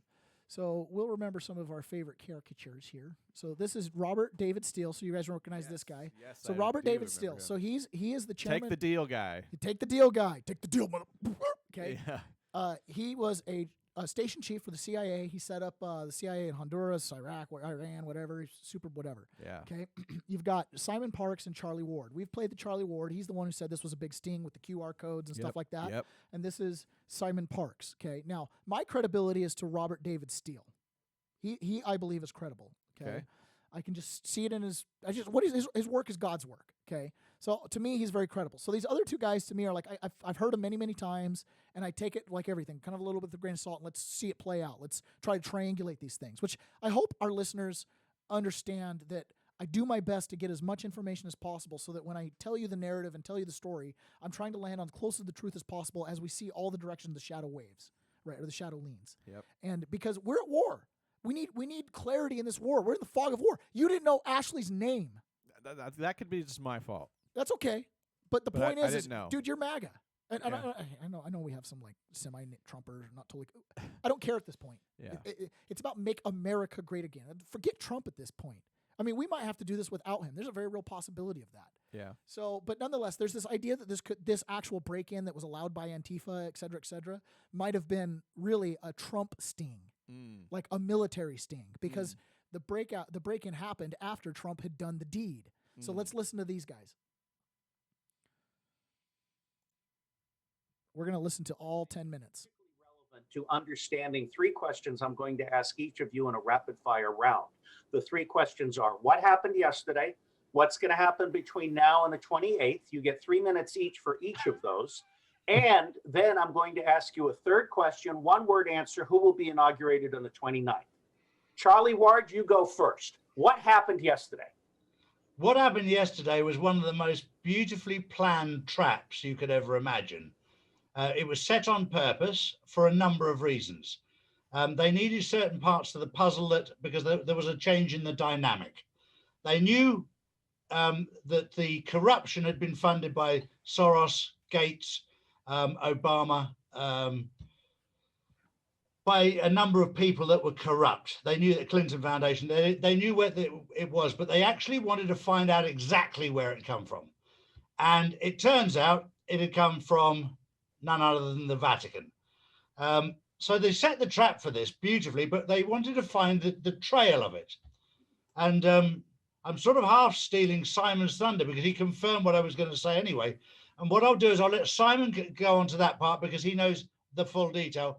But the trap was set, they fell into it. The other trap that was set yesterday, which was an absolute peach, was when they stormed Capitol Hill. When they went in there, of course, all of Trump's supporters were peaceful, and they were pushing, but there was a group of Antifa people that came in there, but also there was a group of very active Trump supporters that, whilst in the building, managed to seize a number of laptops. Okay, so this is in the Capitol chamber here, right? So this is a really interesting deal because you've got, so you zoom in here, he's got a patch with the Slayer. This is Tennessee, the blue line. Okay. He's wearing camo that's not issued camo. This is like you'd buy at a sportsman's store. Yeah. You know, we got the vest on. It's not Digicam. But a couple things to note here, okay? What's he doing with handcuff zip ties? Yeah, I didn't see anybody get handcuffed. Nobody got arrested during the whole violent protest, right? Even though, whatever. Why's he got? Where did these come from? Why's he got them? What's he doing with them? I don't know. Next thing, biggest thing of all, he has a sidearm on. Who's this guy? Yeah. How do you get a sidearm into the Capitol? These are the strictest gun laws in D.C. Even possessing a magazine is a crime. Okay, he's in the Capitol. Who is this guy? I don't know. He's got a mask on. Is he civilian, military, special forces? I don't know, but that happened. That's real. That's a Getty image, by the way. They licensed it. From within the building, which have a boatload of evidence. Nancy Pelosi was in such a hurry, she left hers behind. So there's a very grateful Donald Trump right now, along with his team that have got. I know a lot of you are audio listeners. I know a lot of you are audio listeners. That was so good. But if you're not, you need to go on Rumble, The Peasant's Perspective, search it. You go down to channels, not videos. Peasant's Perspective, or Peasant's Perspective, Yeah. Just to watch Robert Steele's reaction to that. Okay, Dude, that was beautiful. So everybody listen on the audio. Let's jump those numbers up, get it trending, go like, subscribe. I'm going to start doing it in the middle now. So I'm not begging you for money yet, but I'm going to beg you for likes and subscribes and reviews and shares, okay? Yeah. So, and you also got to go to Rumble, okay? And just put that thing on when so you can see this with your own eyes. See this with your own eyes. Yeah, I know the presentation's not great, but you got to see it. He's like, oh man, like dum-dums. That's why people who are like, oh, they let him in, the Democrats let him in. Yeah. Kind of. The cops did. If the Democrat, why would they leave all their laptops Okay, behind? remind me. I want you to say motivation of the cops. Okay. Write it down so you remind me when I'm at the top of the stairs, when I get to that part in my story, motivation of the cops. Okay. I don't want to forget. It's important. Laptops that were just left on the desk. That's amazing. Let's stop there. I will interject one thing. I heard from a source that the George Soros raid on the Bank of England was Yep. a contrived black operation intended to fully fund Soros as an agent of the crown in the Yes. color revolutions and cultural Marxism. So not only do I consider George Soros a traitor to the United States of America, but I consider the United Kingdom to be directly behind all of this at the highest levels. And Simon and I have agreed that 90% of everybody in MI6, and I love them to death, is a good person trapped in a bad system. All right, Simon, 3 minutes to you. What happened yesterday? And if you can condense your 27-minute thing in 3 minutes, that's great, because I have honored it by making it the top item in today's post. Right, fine. 3 minutes. The important point I remember was that the same team that erected in California over a major road in California a massive signpost saying Trump are the same team that constructed a wooden cross and carried that across. So there were special operations teams, as Charlie says, that were put in there not to cause violence, but to seek to gain information, because these laptops that the Dems have are given to them, and they are all the same. They're all the same with their own code number in them. That was what that was. And in fact, even on Nancy Pelosi's office door, there was writing scrawled on there. So there was a lot of distraction there. I'm not 100% sure myself that those people who were killed, and whether it was a black hat operation or a white operation. There was a lot going on. We've already addressed that. The whole problem on Christmas Day was the understanding that the Italian government, using a number of satellites named after Leonardo da Vinci, but were leased to the Vatican. So in other words, they come under the umbrella of Italy, but they're really run by the Vatican. This was the method by which encrypted information in real time was moving stuff across the globe. That's how they did it. And the difficulty is that Italy is a member of the North Atlantic Treaty Organization. Now, for people who are not You wonder why we haven't finished it, haven't done it? This is why, guys. This is the nitty-gritty details of how the sausage is made. This is why we've lost our country and are losing our country. This is why I was at the Capitol. This is why Ashley died.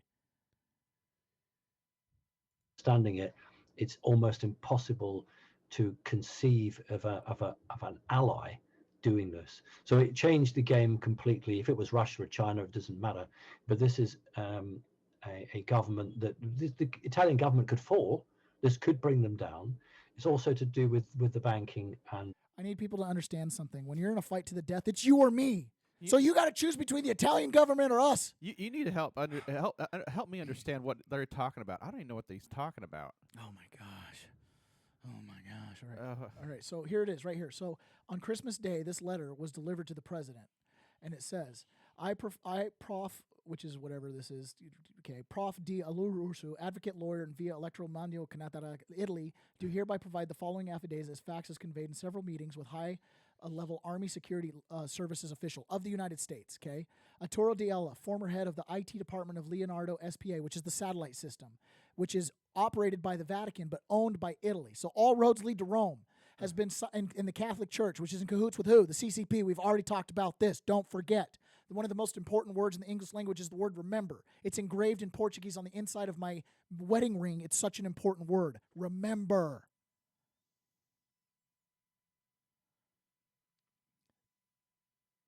Leonardo's been charged by public prosecutor of Naples for technology manipulation and implantation of viruses in the main computers of Leonardo's SPA, we'll just call it the satellites, in December 2020.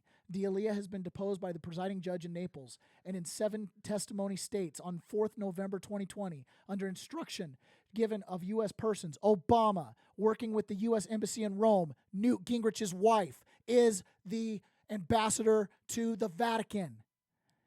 Undertook the operation to switch data from the U.S. elections 3 November 2020 from significant margin of victory for Donald Trump to Joe Biden in a number of states where Joe Biden was losing in the vote totals. Defendant stated he was working in the precarious facility of Leonardo the satellites. So these satellites let me finish. And utilize military-grade cyber warfare encryption capabilities to transmit switched votes via military satellite of Fusio Tower to Frankfurt, Germany, where the raid happened with the CIA agents, right? Remember. There are no conspiracies, but there are no coincidences. This is a narrative. We're day by day in the minute. We are at war. It has been declared. Do you know? Pull the scales off your eye. I was there at the Capitol. Her name was Ashley. She died because of this, because we've lost our country if we don't wake up now and start pushing back the right way. This doesn't call for violence. 4.5 million people could have shown up there. We could have pushed right up to the Capitol walls. We could have banged on the door, shown the restraint. You'll take a little bit of mace. I'll explain that. Okay. Switch the votes to military satellite. The defendant swears that the data, in some cases, may have been switched to represent more than total voters registered, which we saw played out in the analytics of the data. The defendant has stated he is willing to testify to all individual and entities involved in the switching of votes from Donald Trump to Joe Biden when he shall be in total protection for himself and his family. Defendant states that he has secured in an undisclosed location the backup of the original data and data switched upon instruction to provide evidence at court in this matter. Whoa. I hereby declare and swear the above and stated facts have been stated in my presence. Dated the 6th day of January 21 at Rome, Italy. General affidavit. Wow.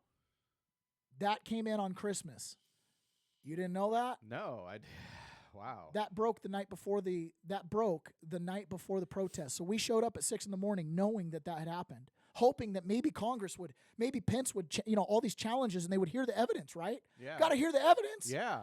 That's what we're talking about. So when people come in here and they're like, oh, I've had people reach out to me. You're crazy. You're following a despot. You're wild. Okay, sure. I'll stand my ground. Will you? Okay. Oh, it's crazy. So all this is going on. We're at war, folks. Wake up. I was there. We could have. Okay. All right. So we'll go back to Robert David Steele. So that's what they're talking about, the letter. Okay, so now we got it. know. We know. So the fact that these guys certified that election, guys, they committed treason. It's open fraud on the Constitution. It's a big deal. It's a big deal. I was there standing outside the Capitol or the State House when they voted. I mean, well, I guess I was there a little later. Point is, I was there. This is real. This is like a real place. This really happens, and these decisions matter. And they're spying on you. And Patrick Byrne's absolutely positive. If we don't turn this thing around, we're going to have organ harvesting camps in the United States, just like the Uyghur Muslims. And that. So everything Charlie said, I totally agree with. And the operation last night also, actually, I would just add, Charlie, every legal option had to be tried. Every legal thing, so that nobody could turn around and say to Trump, well, you didn't do this or you didn't do that. And I know that Trump... We walked to the Capitol. I agree with that statement. We walked to the Capitol knowing that every legal method had been tried. The country has fallen. We walked to the Capitol knowing that, but in love, to show that we're here, we're behind our president, right? We were hoping they would do the right thing. But we knew if they don't, it's full-on treason, and every legal way had been tried. And President Trump mentioned that in his speech. Then went to Texas, to one of the command posts. Texas? And I can tell you that, what time is it now? 5 o'clock out. Okay, so for context of that, so right after he gave his speech, he jumps on a not Air Force One jet, one of the command center jets, the ones where they have the complicated military apparatus. Mm-hmm. So not Air Force One, Okay. a command center jet. Okay. Okay, hopped on that from D.C. and flew down to Abilene, Texas, What? into one of their nuclear facilities to observe this operation. Wow. This happened. This is so real, 100%. We could go through and show the evidence after evidence. Monkey Works, Mil-Spec Ops does all the aerial flights. They were protecting that area in Texas like nuts. I've got some other inside information about a potential missing Apache helicopter, if you heard the whisper, whatever, in there from firsthand knowledge of someone who's been tasked to look for it. Okay, all going on in Texas right now. So he flies down to Abilene, Texas. For the last 5 or 6 hours, there has been an incommunicado meeting in that base to decide what's going to happen. Well, that leads to the next question, but let me also interject. Charlie's won his bet. At 1 o'clock, I'm interviewing Cynthia McKinney to discuss this having been a NATO Gladio covert operation, fully funded by the United Kingdom, and with the complicity of Germany and France. This is a huge, huge thing. And the military-industrial complex is the one using NATO as a front to take down the president. At least that's what I think Cynthia's going to say. All right, here's my second question. This time we'll reverse it, and we'll ask Okay, remember the context is we're seeing the head of the narrative. We always talk the globalists versus the people, the Lao Beijing, the old 100 names of China, the Jean Valjean, the Yellow Vests in France, right? The Hong Kong freedom movement, the deplorables in the United States. All of us are peasants. We're bound by that common tie of peasantry. Sounds like we're all getting worked. We're all getting worked until 2016, when an aberration happened, when a billionaire playboy from Manhattan was co-opted by the military that was ready to run over Obama for sending your sons and daughters to die in Afghanistan and Iraq and other desolate corners of the earth for their banker wars, was ready to do a hard coup on Obama and just deal with it. And now that same NATO, that same military-industrial complex is trying to bite back. This is war, folks. Doesn't matter to you. Doesn't matter what kind of society your kids grow up in, what kind of religion they can practice, if they can have free speech or not. Doesn't matter to you. I was there. That's why we were there. That's why Ashley was there, because they actually committed treason on that morning. And 4.5 million people stood witness to that. And we're being silenced in big tech. That's a scary thing. That's a really scary thing. Big tech took the president of the United States off. That's 4 or 5 people that are silencing the elected president of the supposedly most powerful person in the world. This is a war amongst oligarchs. When we talk about international relations and we talk about these NATOs, this is freaking smash mouth, abyss type existence, where if you don't set up some kind of constitution, something that could constrain the government from putting their boot on your face day after day, any way they want to do it. It doesn't matter if it's communism. It doesn't matter if it's fascism. It's all the same when they've got their boot on your face, figuratively and literally. If it doesn't matter to you, fine. Go ahead, whatever. But here's the thing. Everybody's got to contribute, man. Like, you got to start finding the people that you support that are in this fight. $5 a month, $50 a month. There are people that are upper middle class. You know, you've got $50, $100 a month that you can spare. You need to find a reporter. You need to find an organization that you're willing to support and vet them hard and vote with your dollars. Take their dollars away with them if you don't like what they're doing, right? We've got to get behind the right people. We've got to get behind the people that are the truth tellers. Okay, so we'll come back here. I want to show you this. There's no coincidence. This is Laura Loomer. A couple years ago, she went into Congress when Jack Dorsey was testifying.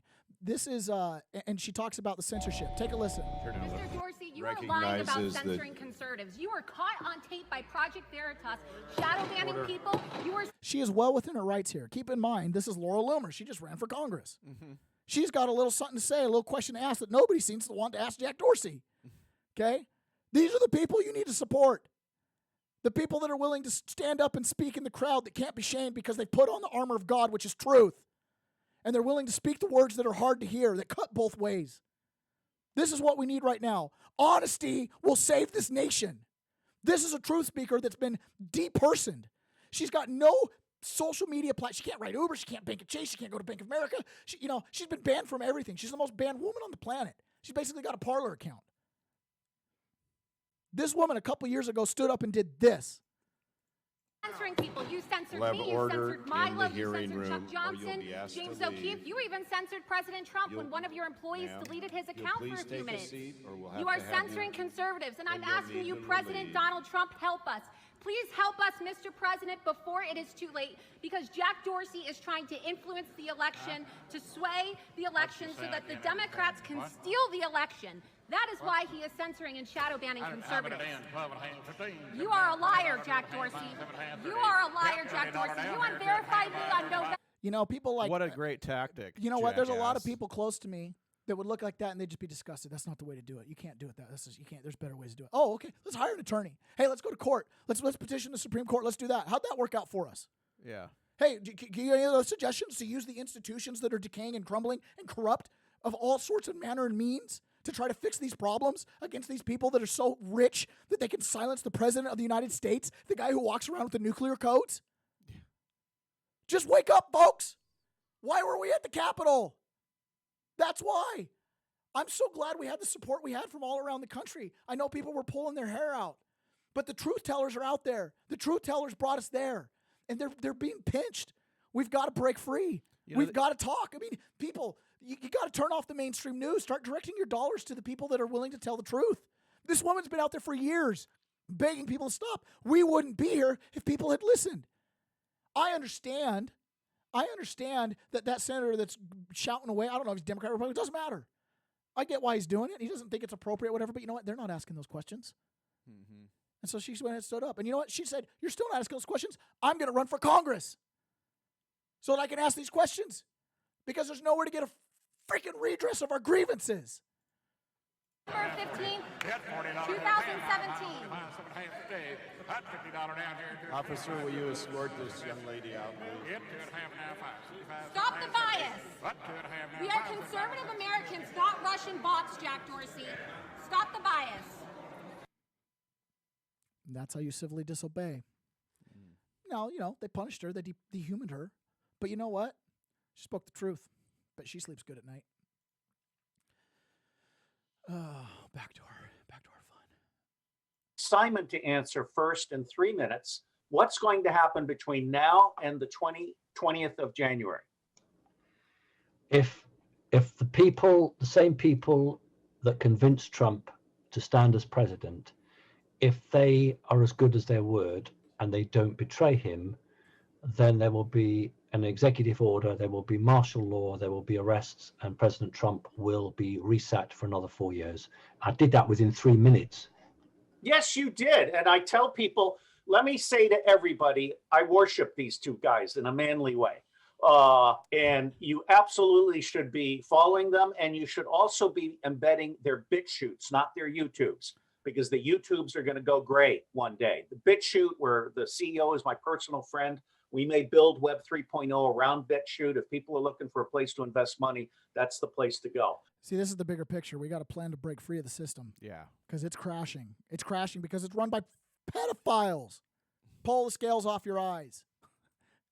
Okay? That's going to be the future of this podcast. It's going to be 100% how to live in the world but not of the world. It's going to be how to become self-reliant, how to get off the tech giant grid, how we can communicate, set up personal networks. I'm going to pull in my network marketing experience. I'm going to pull in my public speaking experience. We're going to create word of mouth groups. You know, we're going to help people understand just the simple way that we have to overtake the censorship challenge. You know, we can't just get on Facebook and talk freely anymore. It's not going to work. And we can't keep giving them our money and our eyeballs. Like, we've got to start setting some lines and some boundaries as a group of conservatives. Mm-hmm. Have to. Yeah. So, Charlie, then last word to you. Simon has revealed his answer to my third question. So the last 3 minutes to you, and then we'll close. Well, very, very simply, Donald Trump has 4 aces in his pack, and he still has most of his picture cards that he hasn't played. He hasn't needed to. And when I talk about the 4 aces in his pack, he's got the Insurrection Act, if he needs it. He's got the military. He's also got what people have overlooked, is the fact that the war was started, which is a biological warfare. That's a crime against humanity. So he has got many, many things routes that he could go. That's why he's taking time out today with his team to work out which is the best way. And he'll be sat with his team. He's probably got 4 or 5 or 6 options of ace cards on in his hand, and he doesn't know quite which one to play. And he's torturing them. The one thing that will become public knowledge. When he says he's torturing them, he's torturing the Democrats. They're calling for his 25th Amendment. They're calling, before he can pull the trigger. Joe Biden's the president. He went nuclear. That's what they're saying. Signal through the noise, guys. Signal through the noise. Okay. I mean, it's bad. It's bad. It's Insurrection Act. It's martial law. It's nasty, ugly. He said about Bill Barr, he doesn't want people to get hurt. It's because we're talking legit some firing squad stuff. Did I show you Hunter Biden's laptop? Right? Yeah, you saw that. You know, that kind of stuff. A lot of it. The dead man switch for Epstein, et cetera, et cetera. We got it all. Okay? The government's in possession of all this stuff. It's just nobody can do anything about it. Well, Trump's, hey, generals, look at this. You're not a court, but the courts didn't work. You're not DOJ, but, you know, can't seem to follow the process to get this stuff done. You go through all the options. You lay it out with 5 or 6 generals. And guess what, folks? You swore an oath to the Constitution, right? Still good? Let's pull that up. Let's just read it a little bit and just compare and contrast where we're at. Yeah, no, the nuclear football doesn't have to get passed on. I mean, there is literally like 2 people that make that decision. And hopefully they're at Trump's side. Hopefully. I don't know. That has not yet become public knowledge is the amount of blackmail involved with the politicians who've been blackmailed with paedophilia and crimes against humanity. That's something that will come out in the next 20 days, within the next 20 days, because there are people there that probably want to do the right thing, but haven't got the bottle to, or the bollocks to, for the want of a better word. Let me just point out to you guys that we just published book number 4 in the Pedophilia and Empire, Satan, Sodomy, and the Deep State series. It's all free online at pedoempire.org with a tag cloud that names names. This guy is a CIA station chief and set up spy networks and spy rings all over the Middle East and all over Europe. Just want to make sure we understand who he is. He didn't run the CIA, but he was a station chief. He's a patriot. Okay? That's his book series. And volume 4, which was published today by design, is about North America. Because it's after the January 6th time frame on when we were going to see who was going to commit treason. I believe there's about 96 senators. Who's going to sit in those seats during the Reconstruction era of 2021? A couple colonels, maybe? A couple generals? Kind of like, we've seen in the past. I don't know how else I don't know how else you'd find 100 people that fast. You'd have to use history military. is lived, folks. History is lived. There are decades when nothing happens, and there are weeks when decades happen. Well, every week there's a decade happening. And in front of us, we have 1,000 years of darkness or 1,000 years of self-governance. I was there. Her name was Ashley. That's why. That's why she did it. Trump's got options. He hasn't used them. He's let the whole thing play out. He's tortured the deep state with what it is, what's it going to be, right?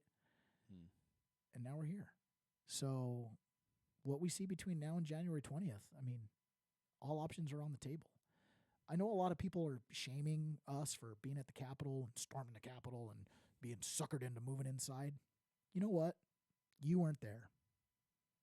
The people who got on a plane, they know this story. They're not clueless. Stop the steal. Election honesty, that's what this country needs. Y'all need Jesus. Y'all need some truth. That's my motto. Jesus is truth. So did the Capitol deserve to get stormed? In a way, yeah, it did. Those are our seats. It's our house.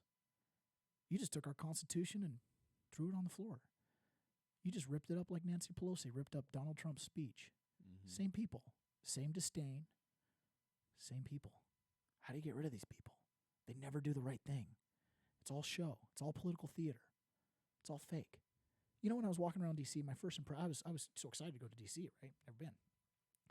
Come in, I see the obelisk. What a ridiculous temple. I couldn't believe it. I mean, it's cool. But then I found out it had 666 steps. I was like, oh, okay. I'm like, what decor? I mean, it's huge. I actually I can't genuinely tell you I know the full story of how it came about. Actually, it looks a little shabby.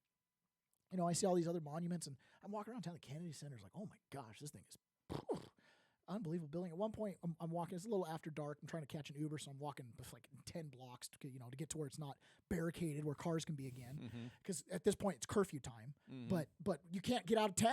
I mean, there's 4.5 million people all trying to call an Uber and a Lyft at the same time. Yeah. So you got to kind of and then so I'm making my way out of town, and as I'm walking, there's patriots moving around, different people moving around. This is where Antifa's in the streets, and if got the wrong luck, you might have got hit with a bike lock or something. So you're kind of just being cautious. I walked around a lot of groups of black guys and gals just gang banging.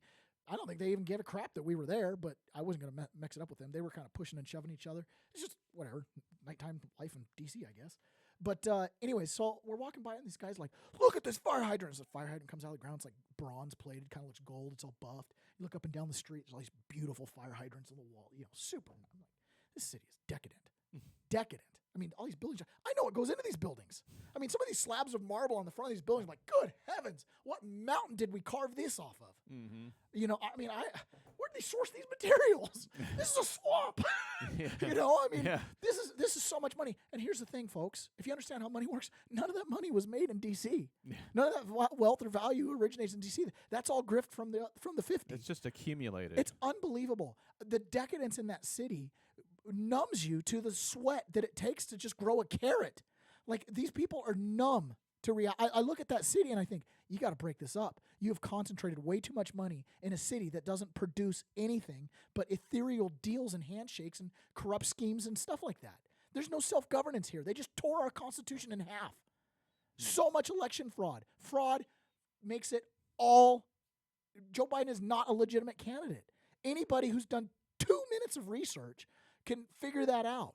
But people just want to bury their head in the sand. They want to pretend like the election fraud did or didn't happen, or, oh, you broke into the Capitol, and so now it's all justified. Democrats were right. We're freaking idiots.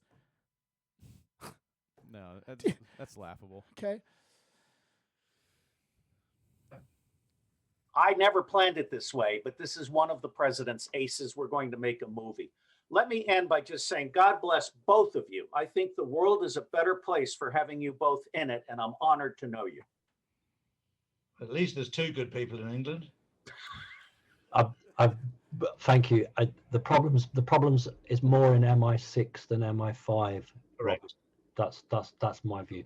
Listen, it's been fantastic to speak to both of you. It's great. Good. And tell your buddies in MI5, I don't want them framing any more citizens for murder. Okay. Chris Fogarty and what they did to him has pissed me off. I don't want to see that again. But I do love the English. I go back to the 17th century in England. I want both my countries back. All right, out here. Okay. You glad we watched that? Yeah, but we do got to wrap this up. Oh, come on. Okay, so let me tell you about my story of coming up to the Capitol. Okay, so you see here, you come up to the Capitol, total jungle gym, right? So this is like everything's breaking up. People are just walking. See, these people are just walking away. We're done. Yep. Okay, so I'm walking away. People are walking away. There's still some craziness going on here. Flag's down. We had a huge Trump flag that was flying about as high as that thing at one point. Okay, so anyways, I come up through the crowd here, and I get my bullhorn out about right here, and I'm saying some stuff. And then someone comes up to me because a bus full of cops show up here. And at this point, as I'm coming up here, there's kind of some chaos going on. And actually, no, I didn't do this first. The bullhorn. Okay, so I came up here, and the crowd was kind of rushing in. So we were kind of filling in this side. Mm-hmm. This side had already been filled in, and there were already people up here walking. There were people walking around up here, people walking around up on top. I mean, we were just climbing all over this thing. It was like crazy. In fact, one guy died because I think he was climbing over here and actually fell and died. And oh, wow. Yeah, so there was one just, oops, casualty. But like I said, this could have been total disaster with these stadiums. I guess actually the stadiums, a lot of people. They're going to have a lot of people sitting on them, but anyways, it was nuts. And when this was all full, it was like a soccer match, like, whoa, Trump, people doing the wave and stuff like that. But as people were kind of scrambling up here, and this is where they shots where you see the chaos going on. So as I come around right here around this corner where you see my mouse, I spot a cop that's in a white shirt, short sleeve, black pants. He's kind of more security guardish cop, and he is disheveled as you wouldn't believe. He's terrified. He's obviously been pushed to the ground. He's got a pepper spray because when you spray the pepper spray, the wind blows it back at you. He doesn't have a gas mask, so he's got pepper spray himself. He's got his hand on his sidearm, and he's retreating. Okay, now sheer luck, I lock eyes with him, and so part of me is like, I realize this guy could get killed because there is absolute chaos here. And I lock eyes with him, and I realize I need to follow this guy wherever he's going. I'm going to follow this retreat up to wherever the new line is. I just get that sense. I've got background. I've got some ROTC training, and it was all coming back to me. It was like really crazy. I was like, wow, this is fun. I was like back at the paintball days. So I make eye contact, like, that's my guy. I got to follow him. Okay. I'm like, but I don't want to threaten him. So I want to be 15, 20 feet back. And I get on my bullhorn, and I'm like, I can't remember what I said, but I was like, go back to your line, go back to your 9, get out of this crowd, whatever it is. So I follow him up. And so I end up being like one of the first ones up. You come up here, and I mean, you can't walk. When this was there, I mean, this whole crowd was full, right? You can't walk up here. So I end up going up here through this little area, kind of climbing through the scaffolding. Now, when I climbed through there wasn't a ton of people up here. It was just kind of starting to get full. And by the time I got to the top, it took quite a while to get up these steps. I have no idea what they look like when there's not scaffolding on them. It took a long time. It was a big distance, okay? So, it's jungle gym, throwing it, you know how to climb through scaffolding in and out, in and out. So I climb up there, and I end up in what feels like a stairwell because you've got these bleachers on one side that are like 30 feet tall, and then on the other side, you've got almost what feels like a sheer drop-off. Like you've got the staircase of the big grand steps. They're like 8-foot wide platforms. So we're like scaling these 6-foot steps on these platforms if you don't want to monkey climb through there because you can't get to the steps. So we climb up I climb up there, and it opens up So it opens up like this, like the staircase does. So you Mhm. go up, Yeah, it's yeah. about 6 feet wide, 8 feet wide, and then it opens up to be about 20 feet wide. So you're pinned in between the concrete wall and then this Staging. and then there's like the big platform where then you walk up to the wall of the actual building. Okay. Okay. So I'm like I'm maybe 50 to I can't imagine it was more than 100 feet away from the wall of the Capitol, which would have been basically the bottom of this wall right here. Okay. So I'm at the top, and so I follow this guy, and he's been pepper sprayed. He's dirty. He's like freaking out. He's got his hand in his sidearm. He's ready to blast anybody that comes within range. Right. Mhm. So I follow him back up, and I get right up to the top. I'm thinking they're just letting us walk up here. I'm like, even in my mind, I'm like, something ain't right. This something's not right with how they're defending this, you know. But I'm Yeah. like, okay, well maybe something crazy popped off earlier. So I go up, and then all of a sudden he gets to the top of the stairs, and I'm 15, 20 steps below him, 20 feet behind him, and then there's the riot cops, and then they close the little bike gates, that they can hold on to. Mhm. So they make the bike gate line. So at this point, the stairwell's starting to kind of fill up, and people are looking, and they see the barricade, and I think there'd been some pepper spray sprayed, so people are still a little bit in the air, so everybody's a little shy about moving into the clouds and stuff. Yeah. So I'm up there kind of by myself. So I decide I'm gonna go up. I've got the bullhorn. This is my hallway. Like, I need to make sure that chaos doesn't happen in this hallway, because I saw the eyes of that police officer. I saw that he was terrified for his life. He was going to kill someone or be killed. Mm-hmm. So I want to prevent the fight or flight mechanism in the people that are there that have the deadly force. But we're here to prove a point. We just lost our country, folks. So I don't care what the news says. I don't care what you think. I know why I was there. I'm not ashamed of why I was there. Okay? I was there for you. Ashley was there for you. So I walk up the steps. I got the bullhorn. I got the responsibility. So I walk up to the top step, and this time I'm by myself up against this line. The police, get back, get back. I'm like, all right, well, I'm going to get right on the top step and get right in your eyes. So at this point, I walk up and down the row, and I look every cop, and there's probably 15 cops, and I read their name tags, and I call it out loud on the bullhorn. As people are filling in, there's probably people filming. I call every cop out loud on bullhorn. I look at every single one of their eyes. And the whole time I'm doing is I'm walking down, calling out their names. I'm describing in detail what had just happened inside that Capitol building, as loud as I can in my bullhorn. That's why I have no voice.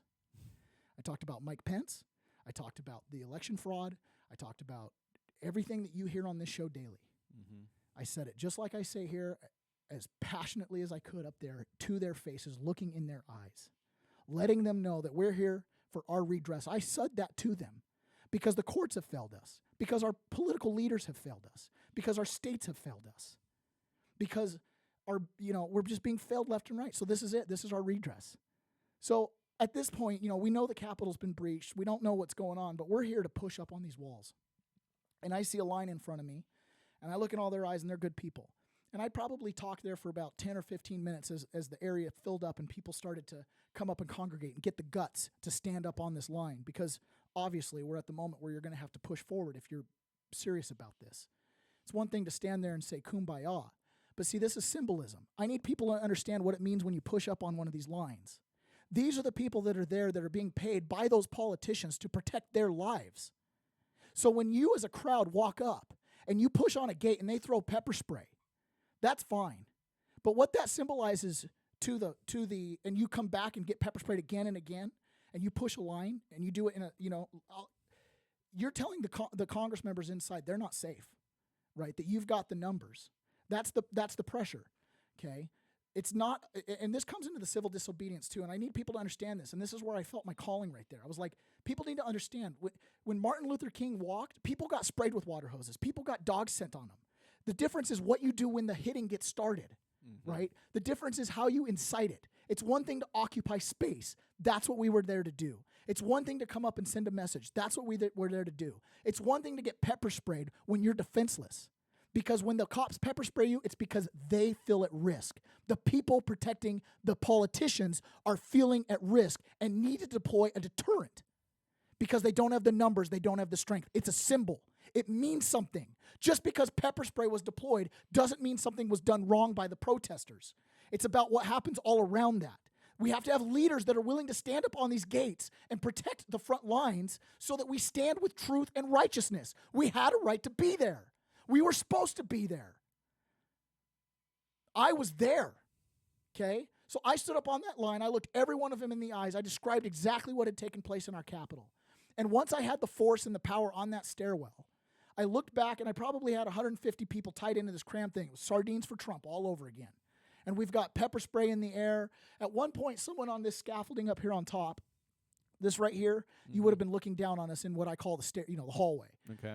So somebody came up here with, and this was someone in black bloc with a full-size fire extinguisher and blew it all off on top of the cops that were standing above us. So we got dusted. So they turned around and pinged them all up, right, with pepper balls, and I think they might have even thrown a flash grenade up there. He was up here in the scaffolding. He was like monkey climbing around. When he got hit with some pepper balls, he dropped the fire extinguisher. That may have been the fire extinguisher that hit the cop on the head that supposedly went to the hospital. Okay, I don't know. But that guy was an Antifa. That was one of those same kids that would have been banging on the glass when they finally got up to this wall. Okay, so I got up on that line. I looked all these officers in the eye. I described exactly why we were there. And once I had the strength, obviously I wasn't going to put the plan out over the bullhorn. But I said, guys, we have to take this inch by inch to that wall and no further. Because that's all we had was a flat granite wall. We want to go up and we want to touch that wall. We want to put pressure on this line. Non-violent force. We want to occupy this space because we have a reason. If you think it was okay for Black Lives Matter because they had a reason, then you got to think we have a reason. Yeah. Okay? So we got up on that line, and I telephoned down each line, and I looked everybody I was able, as they all come up and filled in on my shoulders, as we stood shoulder to shoulder up to the cops with me in the dead center. I was able to look every one of the guys that stood on my side in the eye, and I know they were all there for the same reason I was.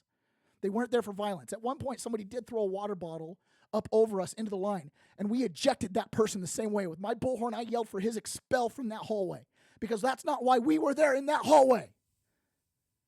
I don't know what happened in other parts of the Capitol. I don't know who breached wherever, but I know where I was at, we did it the right way. Okay, so then I whispered down to everybody, inch by inch, we're going to push this gate inch by inch. And so we all did it. I said, and when it's on go, it's go. So when we said go, everybody put their hands on that gate, and right when we put their hands on that gate, I didn't expect this. They reached forward and they lifted the gates way up. So they didn't want us touching it, right? It was touch. So the moment we went to go touch it all in unison, they flipped those gates up all across that stairwell. And that's when the guys on the second line, pepper sprayed. I got hit right here in the face with a pepper ball. Pop, pop, pop. I got clobbered with a baton. My knees all swole up here where they pushed me down on the ground. I got dog piled by maybe 2 or 3 of these guys. I don't know. And they're pushing all up in your face. And if there's video of it, it looks like this. Yes, looks about right. It's just pummeled. And now my eye is completely shut with, I can't see anything. I am burning both eyes. I can barely see. I'm like 85% blind, if not more. I barely get one eye open. I'm rubbing. Everything's burning now because I've got this pepper stuff all over me. So I'm trying to recuperate. And so I make my way down. And in the melee, I lost my hat. So I make it all the way down. I scramble through all this blind. At one point, I'm on one of those like 8-foot wide piers that's like the big columns that encases the staircase. And there's like a bush there, or a tree that has leaves about this big. And I'm like one eye, and I'm in these leaves, and I'm like, these leaves are huge. And then I'm like, these leaves, I was about to step off like an 8-foot drop blind. No. I was like, these leaves are huge. This isn't a bush. And I kind of get the eye, and I see the roots. I'm, oh my gosh. I'm like 1 foot away from the edge of this huge drop. So then the only way I could get back in was to go into the scaffolding and climb down blind. I come down and realize I lost my hat. I make my way back up. It still hasn't regrouped there because once the pepper spray was in there. So I walk right up. Nobody's there. The cops are maintaining the line. I'm like, can I have my hat? They didn't want to give it to me, but they did. They were polite. And so then I got back down and I realized, oh, my prescription glasses. So Oh, no. I could get 'em. So I was there, and at that point, I wasn't, at that point, other things. Oh, so at that point, I was down there, and that's when I met the guy that had the girl that died, that we already saw that video. Mm-hmm. And then I saw a busload of cops came up. Now, I assumed they were going to come in from behind. So I was like, hey, we want to build our wall right here so that they're not coming in. So I organized a wall. You're going to get flanked. Yeah, so I organized a wall with the bullhorn to try to get just to cover that spot. You just need to occupy the space. Well, they actually came up through the front, so they're the ones that came in and cleared out the inside. So they didn't even come to our side at all. But they staged up right there. Oh, okay. We don't, most people don't have cell phones. I mean, we're kind of just operating here, with who knows what mixed in. It was chaos, but at the same time, the spirit of this was very real. I mean, the whole time I was there was like 2 hours, and it may as well have been 24. Probably spend more time talking about it than it took to actually happen. So anyway, so that's my story. Eventually, when I was coming back, I filmed a few videos. You can find them on my social media. A little more hopium, guys. This was just a couple days ago, January 4th. Let's not forget, this is what Donald Trump said. We have a lot of corrupt things that happen. When they don't fight, one thing I've learned about Republicans, they have some difficulties, but you know a difficulty that they don't have? They never forget. They never forget. And people are going to find that out because we have to go, and we have to go all the way, and that's what's happening. And you watch what happens over the next... We have to go all the way. We have to go all the way. Can't let this thing be stolen. Couple of weeks. You watch what's going to come out. Watch what's going to be revealed. You watch. Don't forget reality. This is reality. And we're at war. Nothing is inevitable. Don't trust the plan. Okay? Yeah. Do something about it. But the fact that you don't know Ashley's name, you know what the plan is? The plan is for you within the range of my voice to remember that name and share it with someone else. It's time. It's time to start talking. It's time to start figuring out how you're going to communicate with people. We're going to have to build to where we can have assemblies, word of mouth groupings. We're going to have to operate under the radar. And it's going to involve, it's going to involve just doing things differently. Lots of networking. Lots of networking. Yep. Chairman Xi, so, we've got, here's the influence, okay? So Donald Trump was censored, right? Taken off the internet. You've got how many members of Congress are in each chamber? It goes through. Here's the companies. Here's the 6 big media companies that own 90% of the media, okay? So these are the people that are the ones that are pulling Donald Trump off of the interwebs. The illusion of choice. Top 7 social media sites: YouTube, Facebook, Twitter, TikTok, Pinterest, Snapchat. They've all banned Trump. That's it right there. They've got more power than the sitting president of the United States. That's why we got to take it to the end. And they're all paid by who? Chairman Xi is beautiful and wise. Don't ever forget it. Okay. So one of the things for the Q folks, one of the things they've always said is when they silence the president, it's one of the markers that the Q plan is real, and that they'll use the emergency broadcast system. Talk about the motivation of the cops. Okay, so the motivation of the cops. So I got to look in each and every one of the cops' eyes.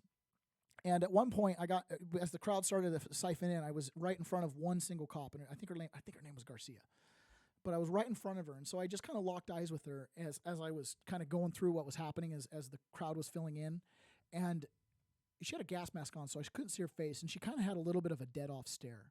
But you got to keep in mind, these are cops who, I don't know, they're not read in on the big plan, right? If this was a Trump sting or some deep state thing, like, there's no plan for them. They're just who they are. They're doing their job.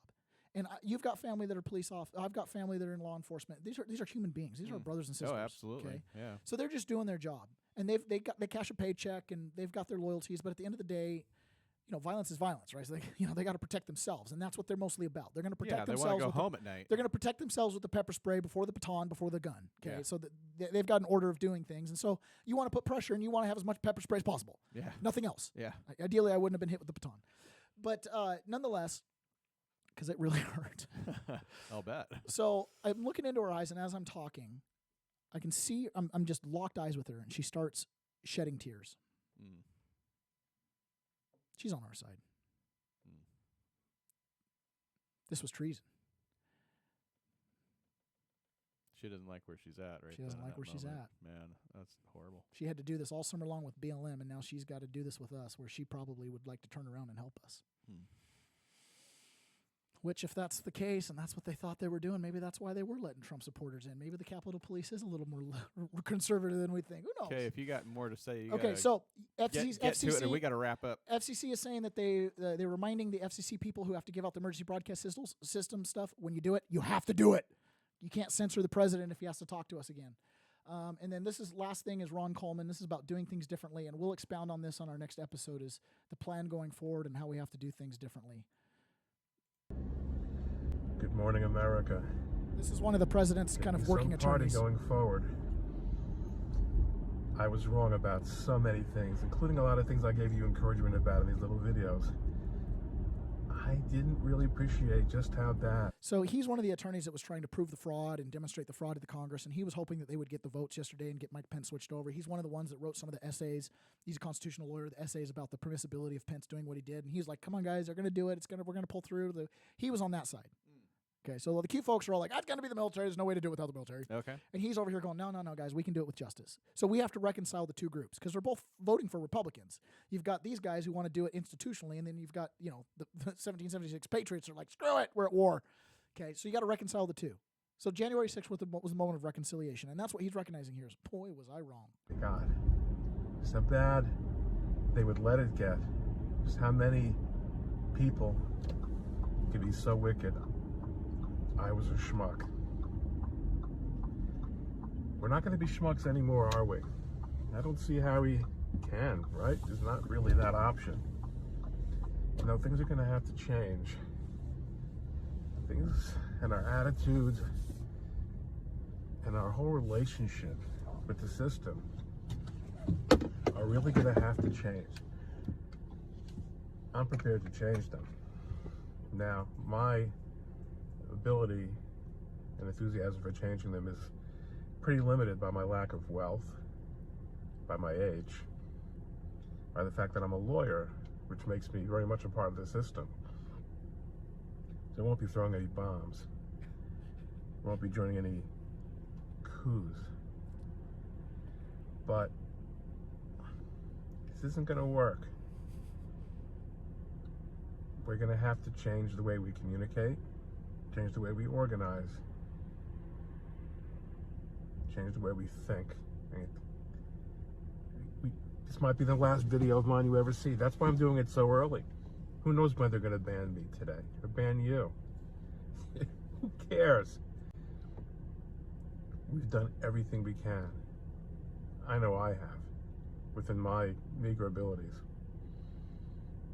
It's going to be a different ballgame now. Watch how much fun opposition can be, even now.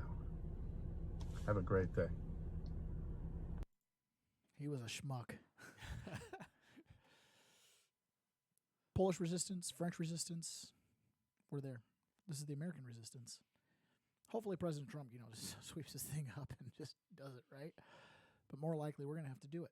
And we're going to have to replace all those senators and all those congressmen, and we're going to have a whole new attitude about how we got here. And because the devil's in the gates, the CCP, NATO, is a big deal. It's we the people, folks. All right. You can find me on Parler at Peasants Pod. You can find me on Rumble at Peasants Perspective. It's the only place I want you to find me. Everywhere else is eventually going to disappear. I'm sure of it. Thank you, Jeff, for doing the show notes. Thank you, everyone else, for helping out. We've got a big future ahead of us. We are going to make some things happen. I saw the light. I saw exactly what has to be done to do this right. I have a vision of us, same group, 4.5 million people with patriots marching arm in arm in the same manner right up to the Capitol. But with everybody being educated in peace, with us being organized, with leaders, with bullhorns for different points of attack, where we can walk up and take up space to the line, where we can push them to where, yes, we get pepper sprayed, because the pepper spray demonstrates to the politicians that they're protecting, that it's getting out of control for their protection. It's not about violence. It's about occupying the segregated cafes to the point of having dogs stuck on you and being dragged out and letting it happen in a matter of civil disobedience. It's about having those images broadcasted around the world to where all those institutionalists and all those people that would normally take the side of the state and not against the rabble-rouser will finally say, this is ridiculous. These Jim Crow laws got to go. Rosa Parks was a setup. We have to start thinking differently and doing differently. People that are successful in changing politics, changing culture, they do it eye to eye. They do it shoulder to shoulder. It's time for us to get serious about this engagement on all fronts. Donald Trump's been fighting on 30 fronts. We've got to fight on 30 fronts. Take the power away from the big tech. We've got to create our own groups of assembly. People need to contact each other in local groups so they can support each other economically, come to each other's assistance. The game has changed. Her name was Ashley. We'll talk to you guys again tomorrow.